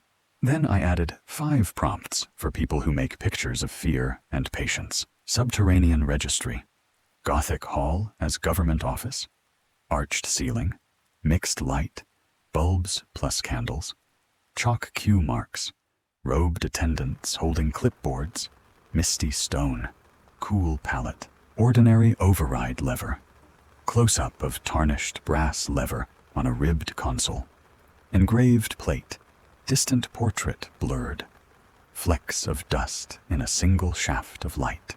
Procession paused, gurney under cold lamp. Attendants reading slips, stacked bridges overhead, hints of grotesque anatomy. Quiet. Administrative mood. Mirror to the portrait. Shard reflecting a warping canvas. Color run and hesitation. Hand holding mirror. Background of catalogs and jars. Shallow depth of field. Red thread. Stairwell. Spiral stair with faint thread along rail. Damp stone. Chalk sigils at landings. Whispered light from below. I closed the ledger and let the page become a schedule. Not for doom, for lateness, for kindness that takes its time. I walked to the car that keeps pretending to be a horse and drove a road that has learned to wait for itself. I learned the difference between a promise and a policy. A promise is a hand. A policy is a hallway. I kept sending hallways into the world, manuals for clerks, lullabies for queues, stamps that said pending as if the word were a blessing, and the world, stubborn and tender, kept learning how to walk them. Then the ledger tugged again. I returned with fewer tools and more manners. Chalk, 3 vellum slips, the cracked pocket mirror, and a folded letter that began, "Dear organism called house." The tender countryside kept its composure. Dustwall Manor was a place of architectural madness, but today it looked almost bureaucratic, which is to say, sane by habit. In the grand vestibule, my footsteps echoed on the polished marble floor with the discretion of a good secretary. Tapestries listened. Gold leaf behaved. The wide hallway that led deeper into the manor approved my pace. At the giant hardwood door, I read the carved syllabus, creatures of mythology, biblical scenes, and twisted, abominable beings hidden in the background. I pressed my palm to the wood, the way one greets a colleague, and took the spiral staircase that led down into the depths of the earth, round and round and round, into stale and moist air and the dim light that has learned to introduce me. The grand hall opened, a monumental construction carved from the guts of the earth itself. Its constellations of modern electrical lights, oil lamps and candles, now tuned to a duty that felt like courtesy. Shrouded figures moved undeterred. Walking corpses pushed carts with procedural dignity. Twisted heaps of flesh counted. Clay and stone golems inspected. Gaseous entities, comprising nothing but glowing orbs, hovered. Still bound, still conscripted, like commas pausing a long sentence. The study of Sir Isaac Whitmore broadened around me. Dozens of open layers, all stacked upon one another, connected by a mad network of bridges and stairs, rising further and further, upwards, but also down even deeper, toward the back wall, where the hidden portrait rehearsed its appetite into policy. Colors began running into one another. What was human, slowly, ever so slowly, became something entirely different. Arms and legs began to atrophy. Twisted appendages petitioned for respect. The neck seemed to extend. The head opened like the bulb of a flower, revealing something horrible within. The lower body revolved solid, liquid, gaseous, perpetually shifting in a suit that wanted to be a uniform. My grandfather appeared as if cut from the shade of a rule. "It is almost comfortable," he said. "That is how danger dresses," I answered. We worked without rushing. I distributed vellum slips on hold, requires clarification, reschedule, and the attendants accepted them with the seriousness bureaucracy lends to mercy. He sang in a language older than any known to man, a single quiet note to keep the stones in good temper. I drew small boxes across a bridge where processions prefer velocity and labeled them later, again, after, make time a hallway, I told myself, not a door. The procession formed with practiced decency. A cradle bearing a nearly body exhaled with professional calm. The route to the giant arched entryway was clear, chalk, faint, but remembered. State purpose, I said, and the attendants, having learned, chorused. To return. Procedure? Cue everything. Hazards, complicated machinery and contraptions, oil lamps and candles, ancient tome near disgusting liquids. Mitigation, on hold, pending, routing error. We had domesticated a liturgy. The hidden portrait disliked domestication. Colors began running with impatience. The head opened like the bulb of a flower without metaphor. The neck pressed extend like a stamp. The voices leaned hard. To return. To serve. Eternal mission. And below them, softer and older. Knowledge is obedience. Delay is ignorance. Serve correctness. I raised the mirror and made it look. Self-recognition is a cue. First shock, then paperwork. The image shivered. The perpetually shifting tripped on its own abundance, and for a breath the canvas looked not sacred, but busy. I wrote busy on a slip and laughed without sound. What if it learns patience? I asked my grandfather. Then we will teach it, boredom's older sister. Apathy, he said, and the humor in his voice startled me with its life. We did not sabotage. We scheduled. I filed minutes. No one requested. I affixed a small sign to an iron rail. Lunch break. An attendant read it, and, trained, tired, human, set the gurney's brake to honor it. The nearly body yawned the way a doctrine yawns when the meeting runs long. The giant arched entryway sulked like a mouth with manners. Then the portrait tried a kindness I had not yet earned. All I can do is share these mad, incoherent ramblings. This warning most will discard as the words of a madman. It said, my words, bold inside my skull. I don't know what this thing is. I don't know how or when. It borrowed my despair and held it up like a permission slip. I answered by writing a sentence on a card and placing it under the canvas. Define we. The pressure faltered. If we meant Whitmore, then we were created for a single purpose.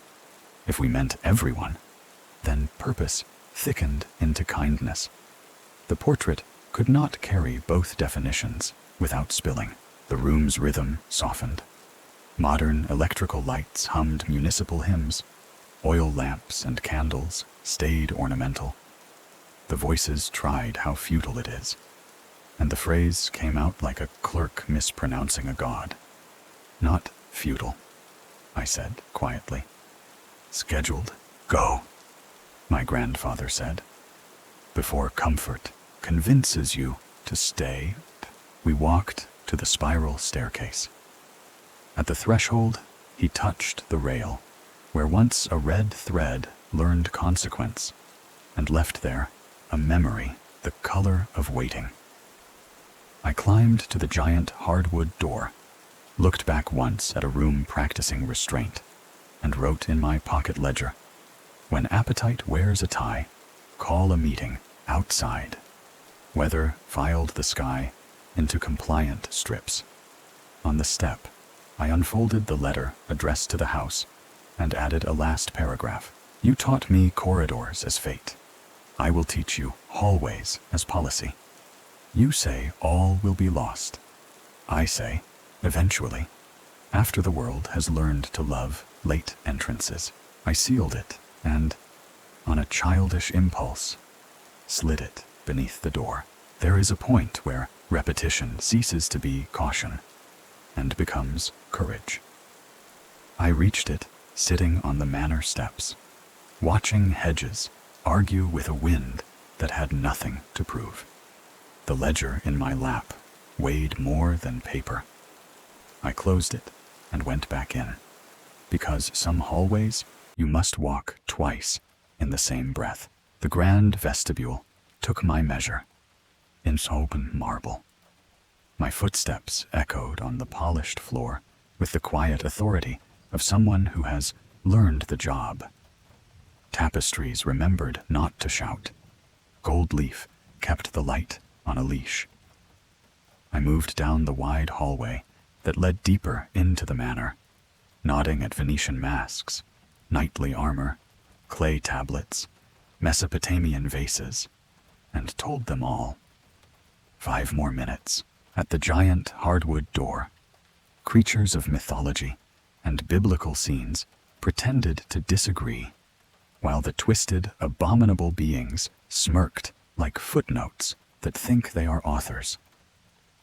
I descended the spiral staircase, round and round and round, into stale, moist air and charsta light, and stepped into the grand hall, a monumental construction carved from the guts of the earth itself, where modern electrical lights and oil lamps and candles had decided they were co-workers. The study of Sir Isaac Whitmore arranged its ambition. Dozens of open layers, all stacked upon one another, connected by a mad network of bridges and stairs rising further and further upwards, but also down even deeper, toward the back wall, where the hidden portrait rehearsed its exceptionality. Colors began running into one another. What was human, slowly, ever so slowly, became something entirely different. Arms and legs began to atrophy. Twisted appendages argued for themselves. The neck seemed to extend. The head opened like the bulb of a flower, revealing something horrible within. The lower body rotated solid, liquid, gaseous with persuasive poise, perpetually shifting and proud. My grandfather stood near the console like a deadline in cloth. 1 more, he said, not as an order, but as a courtesy. We began with ceremony. I lifted a gavel that was only a pen and called the room to order. Cue everything, I said, and the attendants, shrouded figures, walking corpses, twisted heaps of flesh, clay and stone golems, gaseous entities comprising nothing but glowing orbs, still bound, still conscripted, took their places with the grace of practiced decency. The nearly body arrived in a cradle that had learned humility. The giant arched entryway waited. The voices set the old table. To return, to serve, eternal mission. And beneath that, the thesis that never quits. Knowledge is obedience. Delay is ignorance. Serve, correctness. I stamped under review in the air and moved on. The portrait tried what it believes to be love. I know one day the terrible entity that was once known as Sir Isaac Whitmore will return, and when it does, all will be lost. It pressed in my own phrasing. All I can do is share these mad, incoherent ramblings. This warning most will discard as the words of a madman. It offered me the relief of surrender, the sweetness of inevitability. Let history finish you. I answered with a document titled Ordinary Forever. It has 3 clauses. Every sacred moment must pass a boredom audit. Every threshold must take a number. Every portrait must learn to wait. I handed copies, vellum slips, to the attendants, to my grandfather, to the complicated machinery and contraptions, and ceremonially, to the hidden portrait itself. Policy is theater for rooms that refuse sermons. He sang in a language older than any known to man. A note, exactly late. The bridges and stairs thrummed in consent. I placed the cracked mirror at a tilt so the perpetually shifting would see not my face, but its impatience reflected back as paperwork. Colors began running, and found they were running in place. The neck extended, and mistook courtesy for distance. The head opened, and discovered there is nothing inside a mouth but future. We advanced one administrative breath at a time. State purpose, to return. Procedure, cue everything. Mitigation, on hold, pending, routing error. The nearly body yawned. Good policy is contagious. And the cradle drifted beneath a colder lamp where modern electrical lights had no interest in worship. The giant arched entryway forgot its vowel again. The portrait pressed the last sentence it owns. How futile it is. This time I did not stamp it. I whispered back, futility is a flavor, not a fact. And I tasted iron turning sweet. We stood a while, precisely late, until after had nothing left to prove. Then my grandfather touched my sleeve. Now you will go, he said. You will teach ordinary until it does not need a teacher. Will you be all right? The question had become a ritual between us. I am scheduled, he said. And this time, the word amugre sounded like a bed. I looked past him to the hidden portrait and said what I had always been afraid to say. You may return. I don't know how or when, but you will return to a world that has learned to love being late. Your throne will look like a queue. Your crown will be a number. It did not answer. Paint is a kind of patience. Mine was better trained. We walked to the spiral staircase. At the first turn, he stopped. A last correction, he said. You are not a madman. I laughed because I needed to. Then what am I? A clerk with good timing, he said. And if a corpse can smile, he did. I climbed to the giant hardwood door, pressed my palm to mythology, scripture, and those abominable beings, and felt would accept my resignation. In the grand vestibule, I wrote the final line of the minutes and signed all our names. Mine, his, the stitched one, the golems, the orbs, the walking corpses, even the portrait, because paperwork is generous, even to its enemies. Outside, the tender countryside exhaled. I mailed copies to places that don't believe me, because disbelief travels faster than faith. And as I walked to the road that remembers hooves, I practiced the sentence I will say in every room that tries to hurry me. All I can do is share these mad, incoherent ramblings. This warning most will discard as the words of a madman, and teach the world to be so beautifully late that when the terrible entity that was once known as Sir Isaac Whitmore finally keeps its appointment, it will arrive to find that even doom must wait its turn. I traveled like a policy now, quiet, stamped, self-correcting. Towns learned their own lateness without needing letters from me. A librarian filed silence under services provided. A ferry captain announced a delay with gratitude. and the bay applauded by not storming. I logged these mercies because ledgers are bridges you carry in your pocket. Then the ledger tugged again, and I returned to the place that taught me how to walk a hallway without finishing it.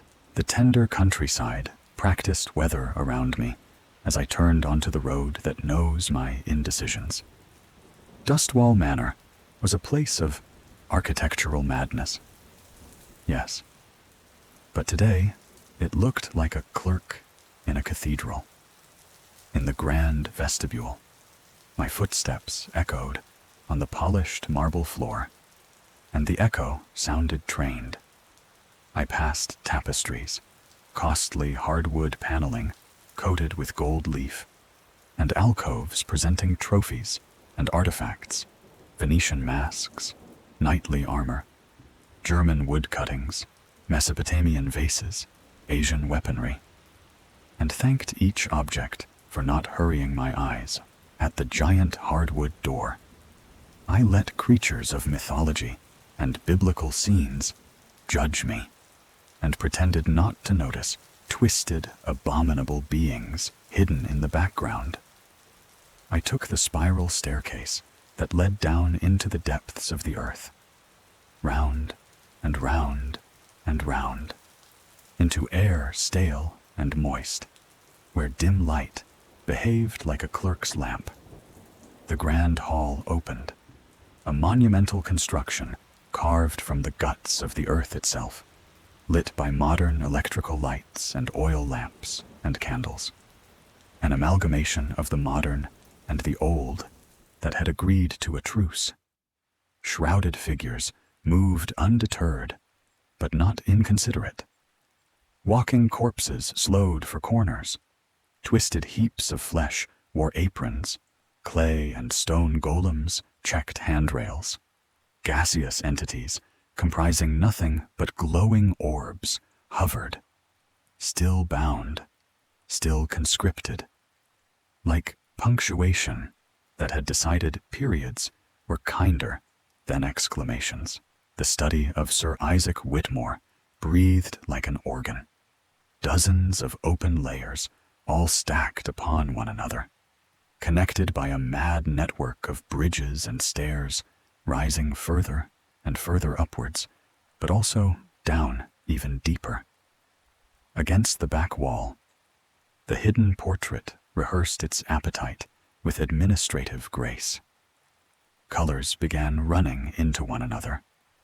What was human, slowly, ever so slowly, became something entirely different.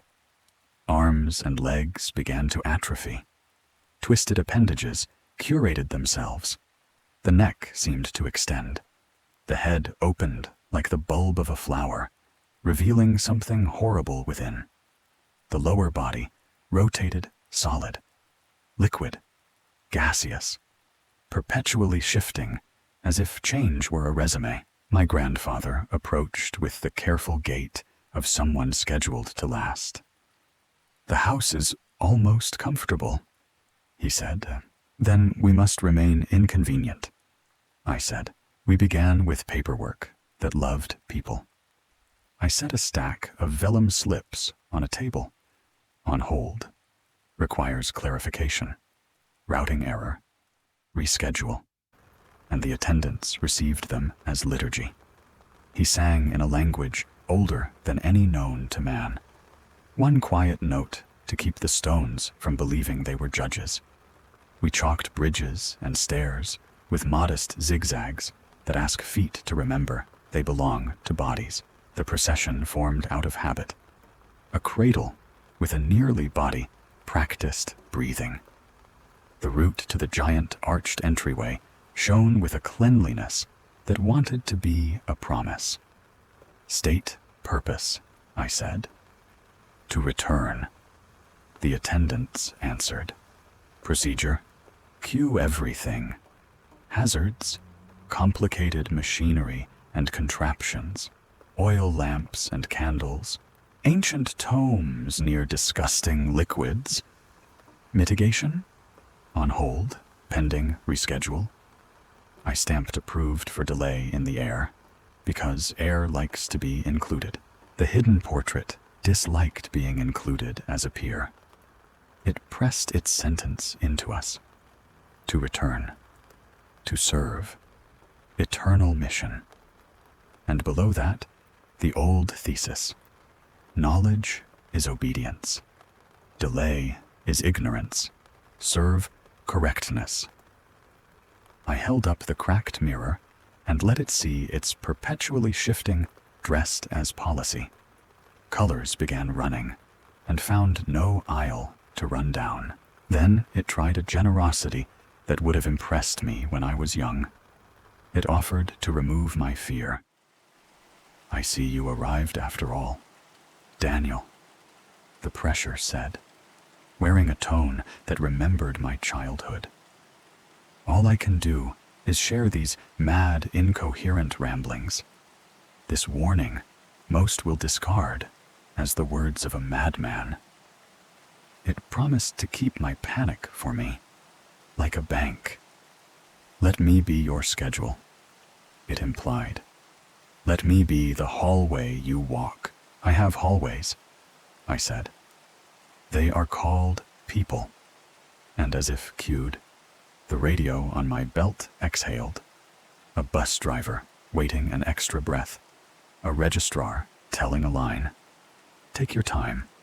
A surgeon pausing joyfully before the cut. The grand hall heard. The portrait tasted the sound of patience and could not metabolize it quickly. We performed the oldest trick that isn't a trick. We did nothing together. My grandfather lowered the lever labeled Ordinary Override with the affection of a librarian, tucking in a book. Bells chimed. Not doom, not bureaucracy, but intermission. Across the tiers, test tubes, tanks and vats in which things were growing went to hold. Ancient tomes, vellum, papyrus, and even stone tablets put on dust coats. Conditions logged themselves like weather. The nearly body yawned because yawning had been permitted. The attendants checked spill kits and smiled at finding them. The voices pressed a last suture. How futile it is. I wrote noted on a vellum square and tucked it into a crack at the baseboard. An archive of objections that have been heard. Go, my grandfather said, before the room learns to love you. I will be back, I said. To return, he answered. And for once the phrase sounded like a joke between friends. We walked to the spiral staircase. At the first turn, he stopped and touched the rail where my red thread once learned consequence. We have taught it edges, he said. Edges are how rooms learn manners. I climbed toward the giant hardwood door, looked back at a grand hall busy with not arriving, and felt the strange gratitude of a man who knows he is late in the right way. Outside, hedges argued with wind politely. I sat on the stone and wrote a note to the future disguised as a receipt. Teach a child that waiting is a form of care. Teach a judge that recess is mercy, not inconvenience. Teach a house that ordinary is the bravest magic available. I folded the paper and kept it, because not everything needs to be mailed to move. Night fell like a meeting adjourned. I stayed on the steps until moonlight learned my name, then slept a kind sleep that did not dream me into basements. Dawn woke with a list. I rose, made tea, and wrote labels for a day. Again, later, after, on hold. I pocketed them like spare doors and went inside to make sure the house still remembered how to wait. The grand vestibule accepted me with marble manners.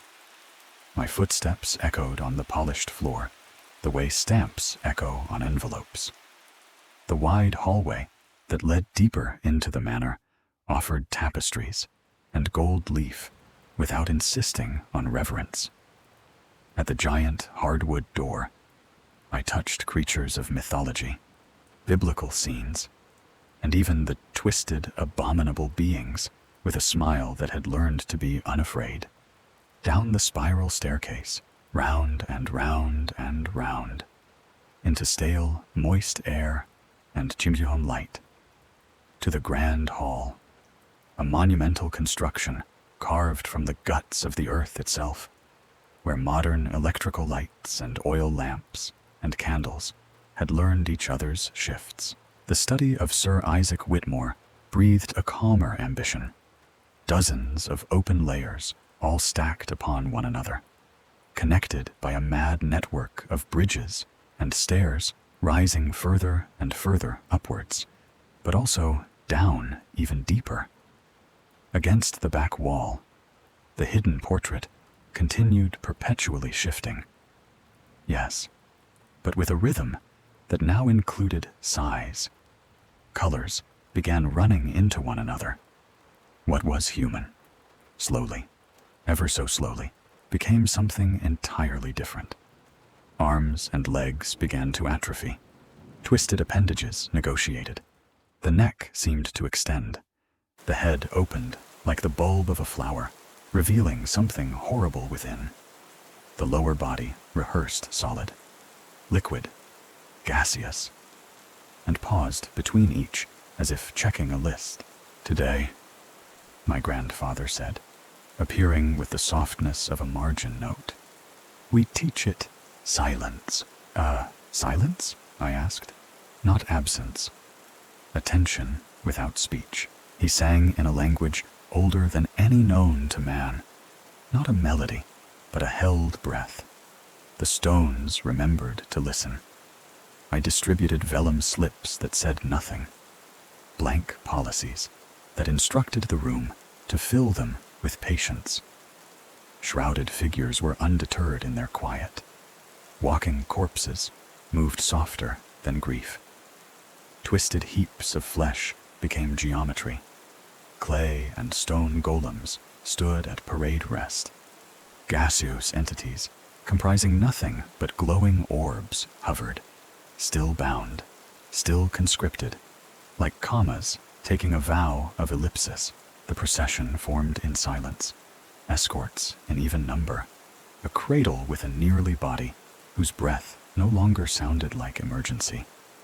The route to the giant arched entryway was clear of pride. I raised my hand. "State purpose," I whispered.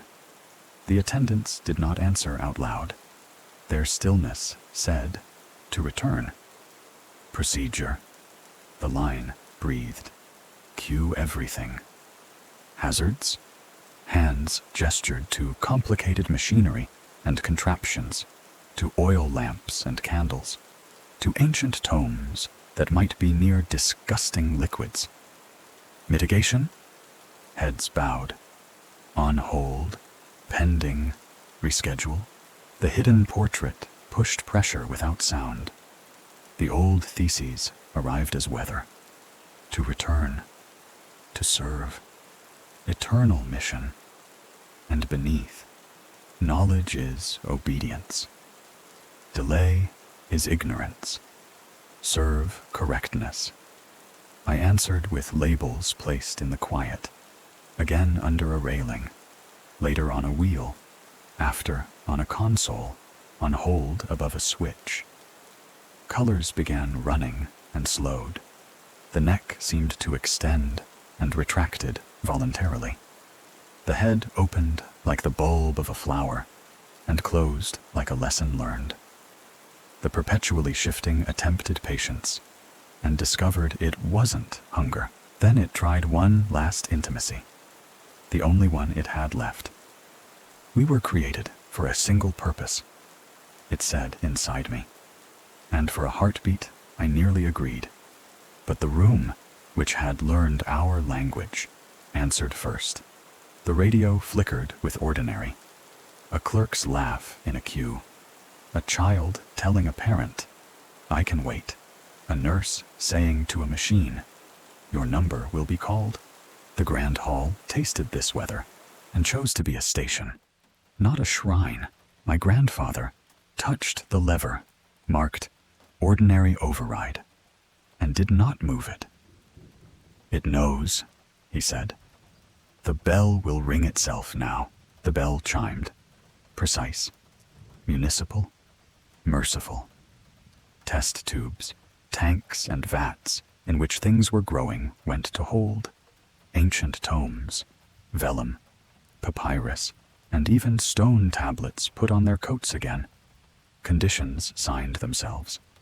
Bridges and stairs exhaled, as if surprised by how good that feels. The nearly body yawned with institutional confidence. The attendants checked spill kits like proud aunts. Modern electrical lights dimmed without drama. Oil lamps and candles became decoration. The giant arched entryway stayed a punctuation mark, refusing to become a sentence. The hidden portrait, perpetually shifting, found itself, for once, late to its own desire. "Now," my grandfather said, "you may leave without promising to return." I looked at him. "Will you come? I am a clause here," he said. "You are the conjunction." I laughed, because grammar is a kind of faith. "Then I will join the world to itself." We stood in the quiet we had taught. I pressed my palm to the air, where earlier I would have stamped "under review," and felt nothing but room. I walked to the spiral staircase, and each turn felt like a sentence closing gently. At the giant hardwood door, I paused and faced the hidden portrait across the distance we had scheduled between us. "You will return," I said, "because truth does not flinch. I don't know what this thing is. I don't know how or when.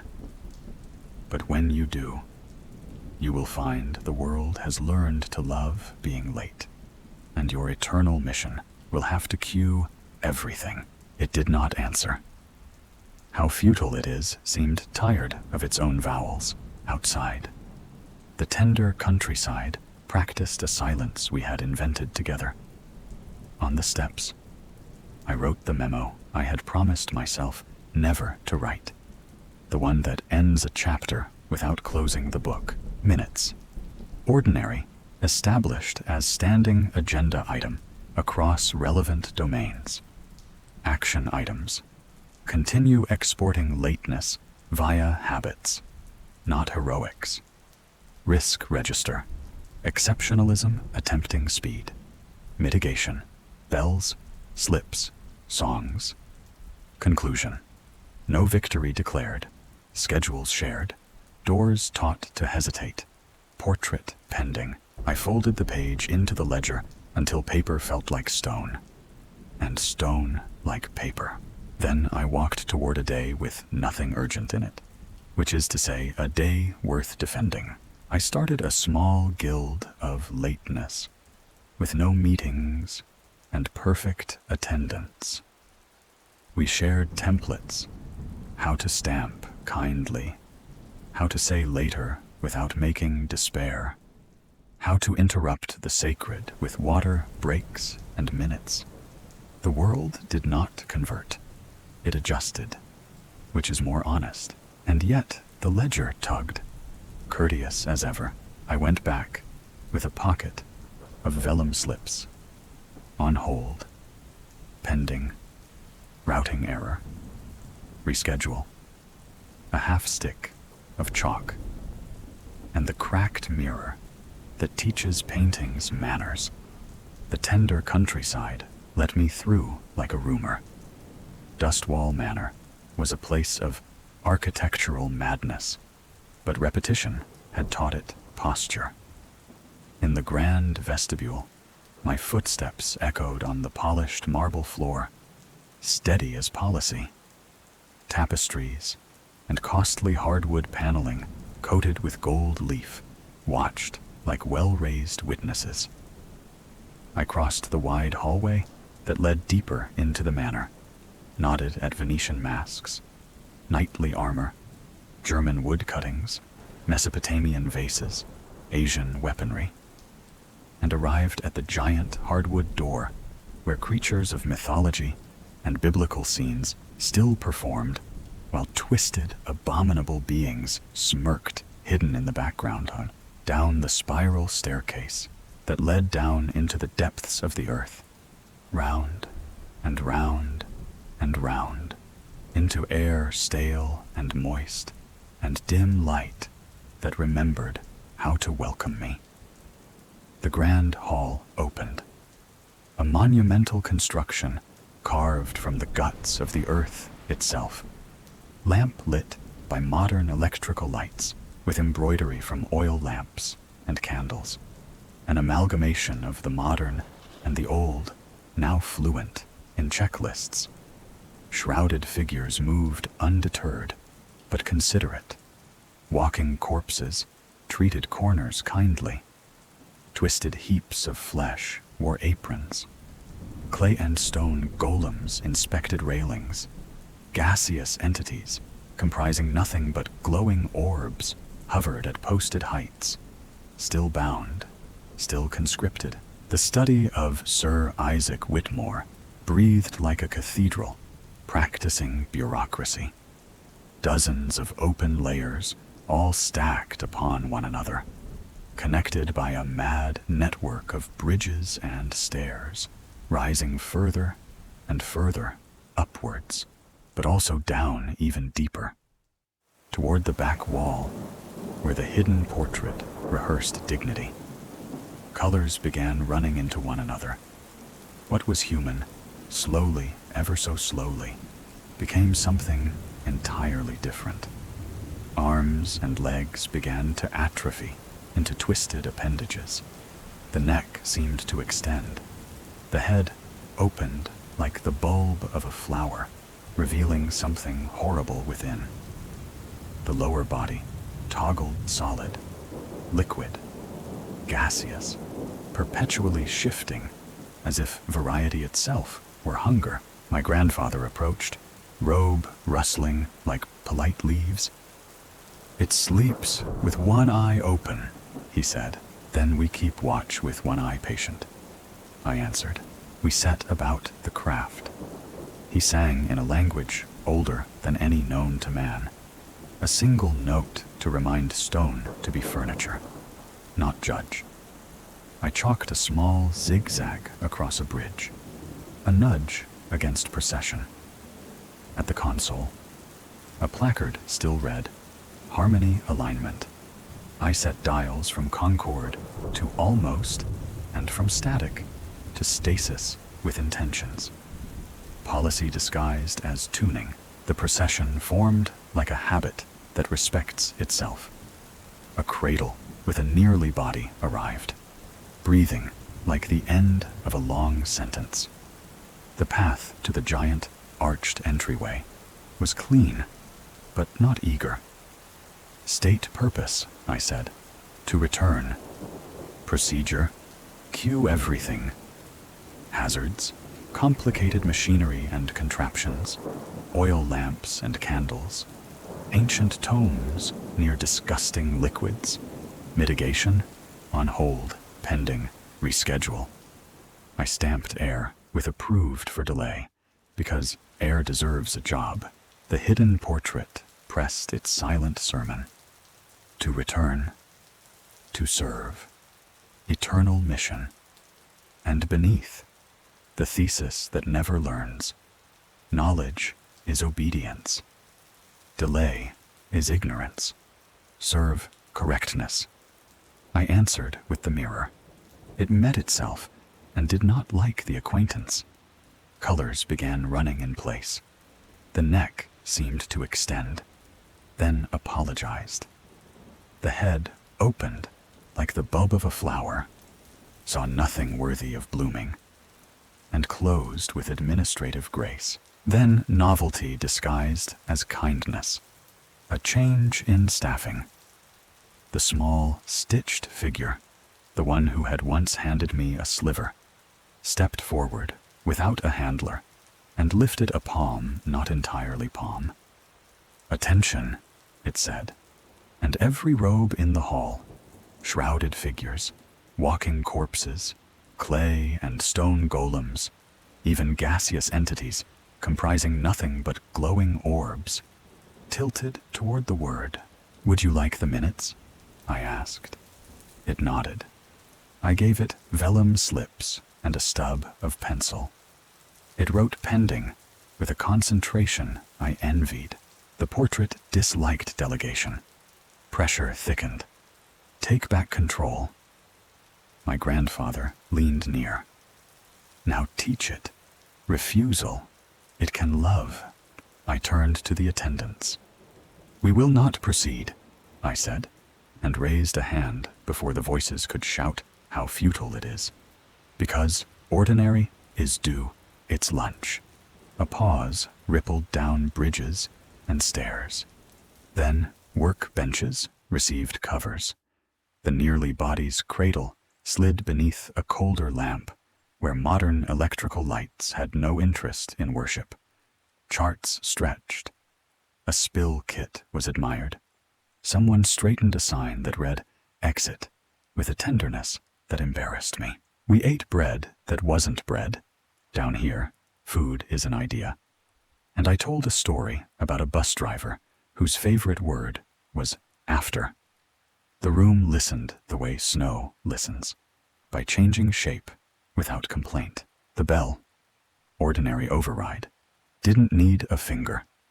It chimed itself, precise and municipal. Test tubes, tanks and vats in which things were growing went to hold. Ancient tomes, vellum, papyrus, and even stone tablets put on dust coats. Conditions signed their names like good civil servants. The giant, arched entryway stayed shy. The hidden portrait, perpetually shifting, found itself late to its own appetite and sulked with pigment. "Go," my grandfather said gently. "Let them keep minutes without you." I looked at the stitched one, still writing. It stamped, noted on its robe, then on my sleeve, then on the idea of a future. "Attention," it repeated, and I realized the guild had a member I had not recruited. We took the spiral staircase together for a few turns. At a landing, where chalk remembered a zigzag, he stopped. "I am scheduled," he said. "I will be here when the bell forgets. I will remind it." "Will you ever?" I began. He finished my sentence with kindness. "To return is our joke now." At the giant hardwood door, I pressed my palm to mythology, scripture, and those abominable beings who had the grace to look bored. Outside, hedges rehearsed weather. On the step, I wrote a memo to the guild. If a room offers belonging as speed, answer with cue everything. If a portrait preaches eternal mission, appoint a boredom officer. If anyone whispers, all will be lost. Stamp. Later, I mailed it to everywhere, which is to say, I breathed. The world does not need heroes. It needs staff. I wrote that on a napkin and taped it over my desk. Every day, I sent out small shipments, chalk, stamps, a 3-clause charter titled Ordinary Forever. Responses came back in the grammar of errands. A clinic built a ritual of on hold. A courthouse replaced urgency with chairs. A school taught minutes as homeroom. Still, the ledger tugged like tide with manners. I returned again, not to win, but to witness. The grand vestibule took my echo kindly. My footsteps echoed on the polished floor with the assurance of someone showing up for shift. Tapestries, gold leaf, and alcoves presenting trophies and artifacts did not insist on being stared at. The giant hardwood door greeted my palm with polite wood. Creatures of mythology and biblical scenes looked at me as if to say, "We who too." have learned to wait. The twisted, abominable beings pretended to yawn down the spiral staircase, round and round and round, into stale, moist air and child light, to the grand hall, a monumental construction carved from the guts of the earth itself, lit by modern electrical lights and the antiquarian charm of oil lamps and candles. Shrouded figures moved undeterred. Walking corpses had developed the posture of staff. Twisted heaps of flesh sanitized tools as if absolution were soap. Clay and stone golems logged inspections. Gaseous entities comprising nothing but glowing orbs hovered, still bound, still conscripted, like punctuation marks that prefer commas to periods. The study of Sir Isaac Whitmore exhaled its architecture. Dozens of open layers, all stacked upon one another, connected by a mad network of bridges and stairs, rising further and further upwards, but also down even deeper, toward the back wall, where the hidden portrait continued its perpetually shifting biography. Colors began running into one another.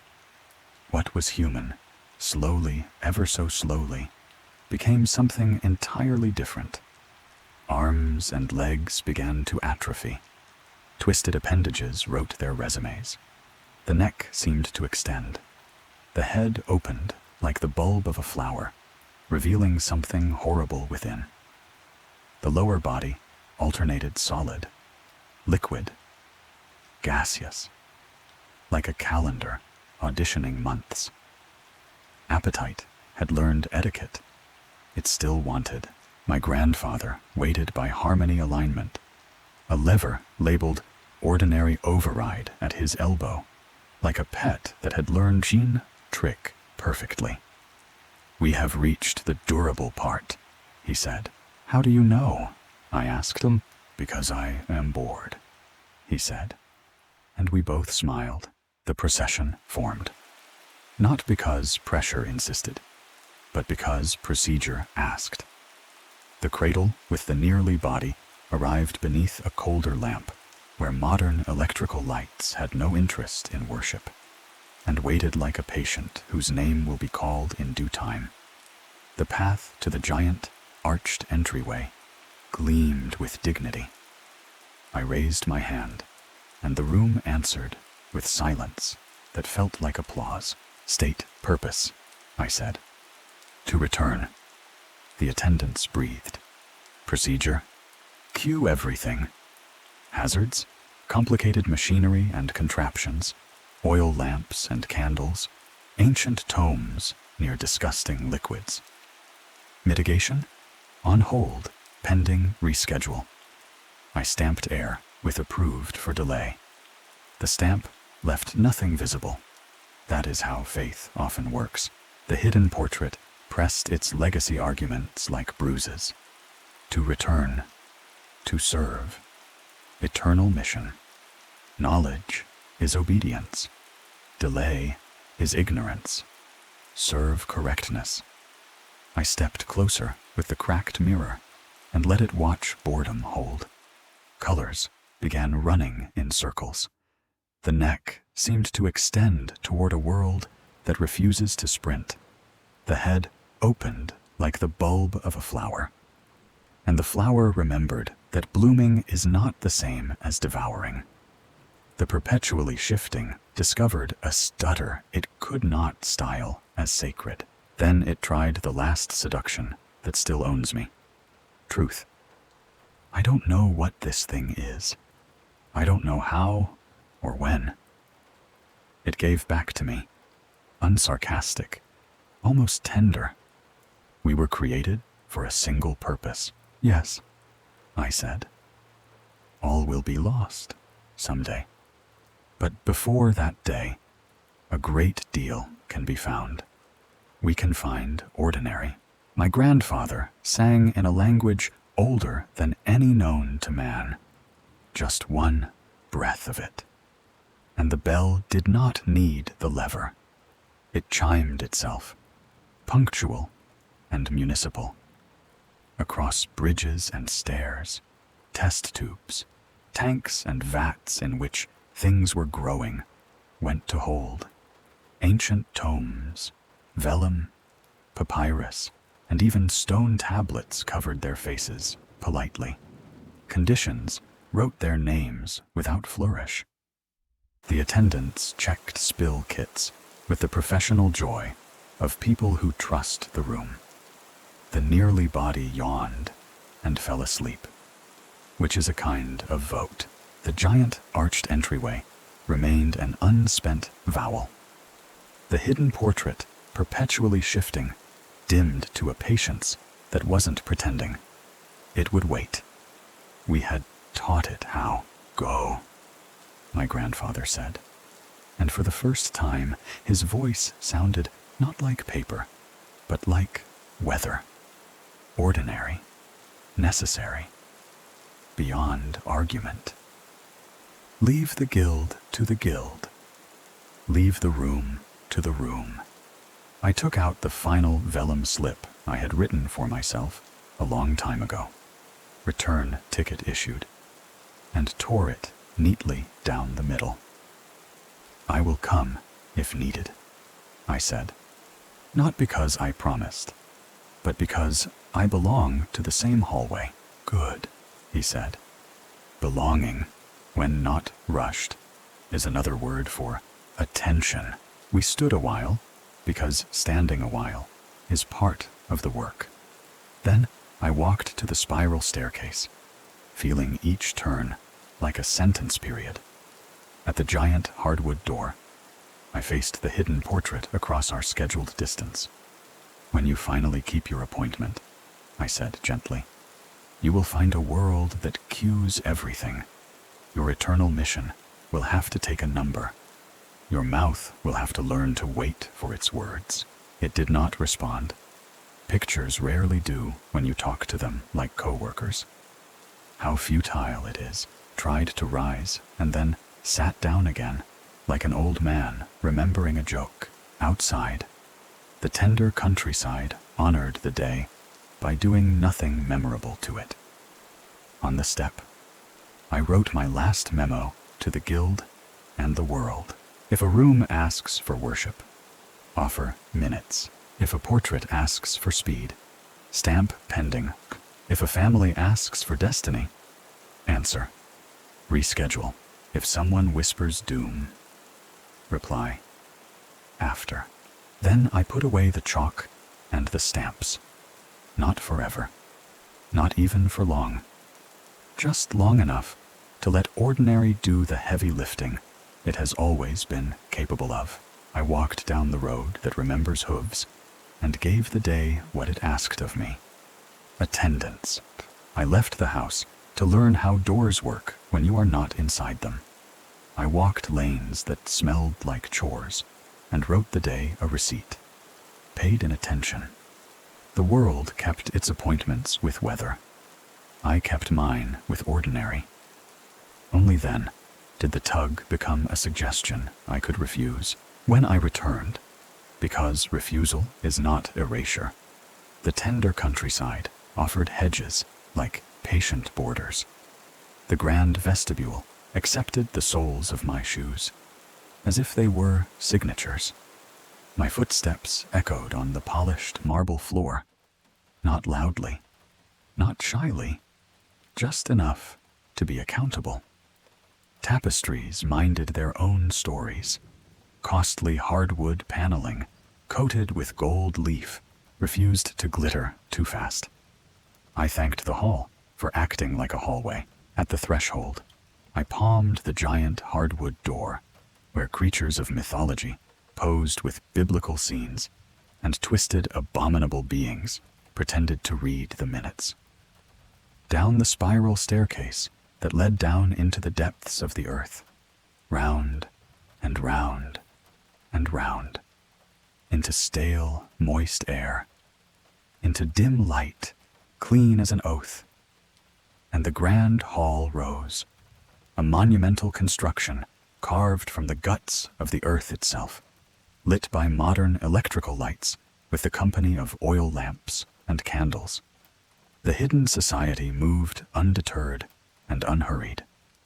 Walking corpses, twisted heaps of flesh, clay, and stone golems, gaseous entities comprising nothing but glowing orbs, still bound, still conscripted, and yet not owned by speed. The study of Sir Isaac Whitmore breathed its hour.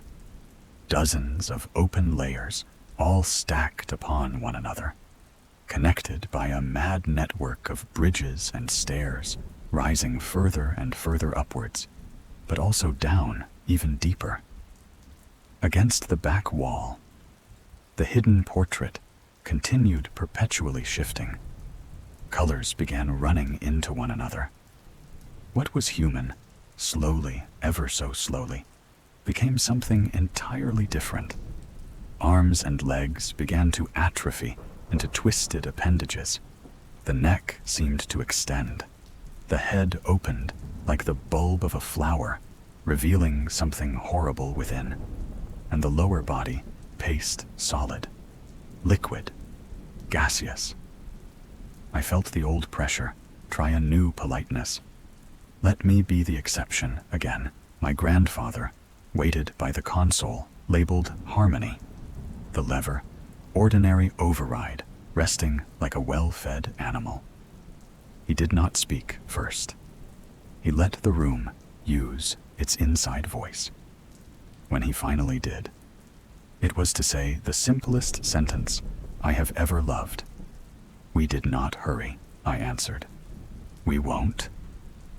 Then I set down a small stack of vellum slips, on hold, pending, routing error, reschedule, not as weapons, but as manners. He sang in a language older than any known to man, just enough to warm the stone without waking its pride.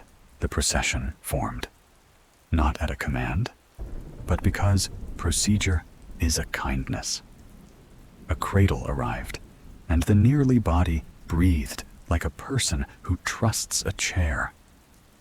The route to the giant arched entryway shone like a municipal idea. I raised my hand. State purpose. To return. The attendants breathed. Procedure? Cue everything. Hazards? Complicated machinery and contraptions, oil lamps and candles, ancient tomes, near disgusting liquids. Mitigation? On hold, pending, reschedule. The portrait pressed its memorized sermons. To return, to serve, eternal mission. And beneath them, the creed that never forgets itself. Knowledge is obedience. Delay is ignorance. Serve correctness. I lifted the cracked mirror and gave it the only face that can disappoint hunger. Its own. Colors began running, but found nowhere to run to. The neck tried to extend and met a hallway of minutes. The head opened like the bulb of a flower and greeted paperwork. It changed tactics without changing thesis. We were created for a single purpose, it said inside me with the tenderness of leverage. For a heartbeat, I felt the sweetness of belonging's shortcut.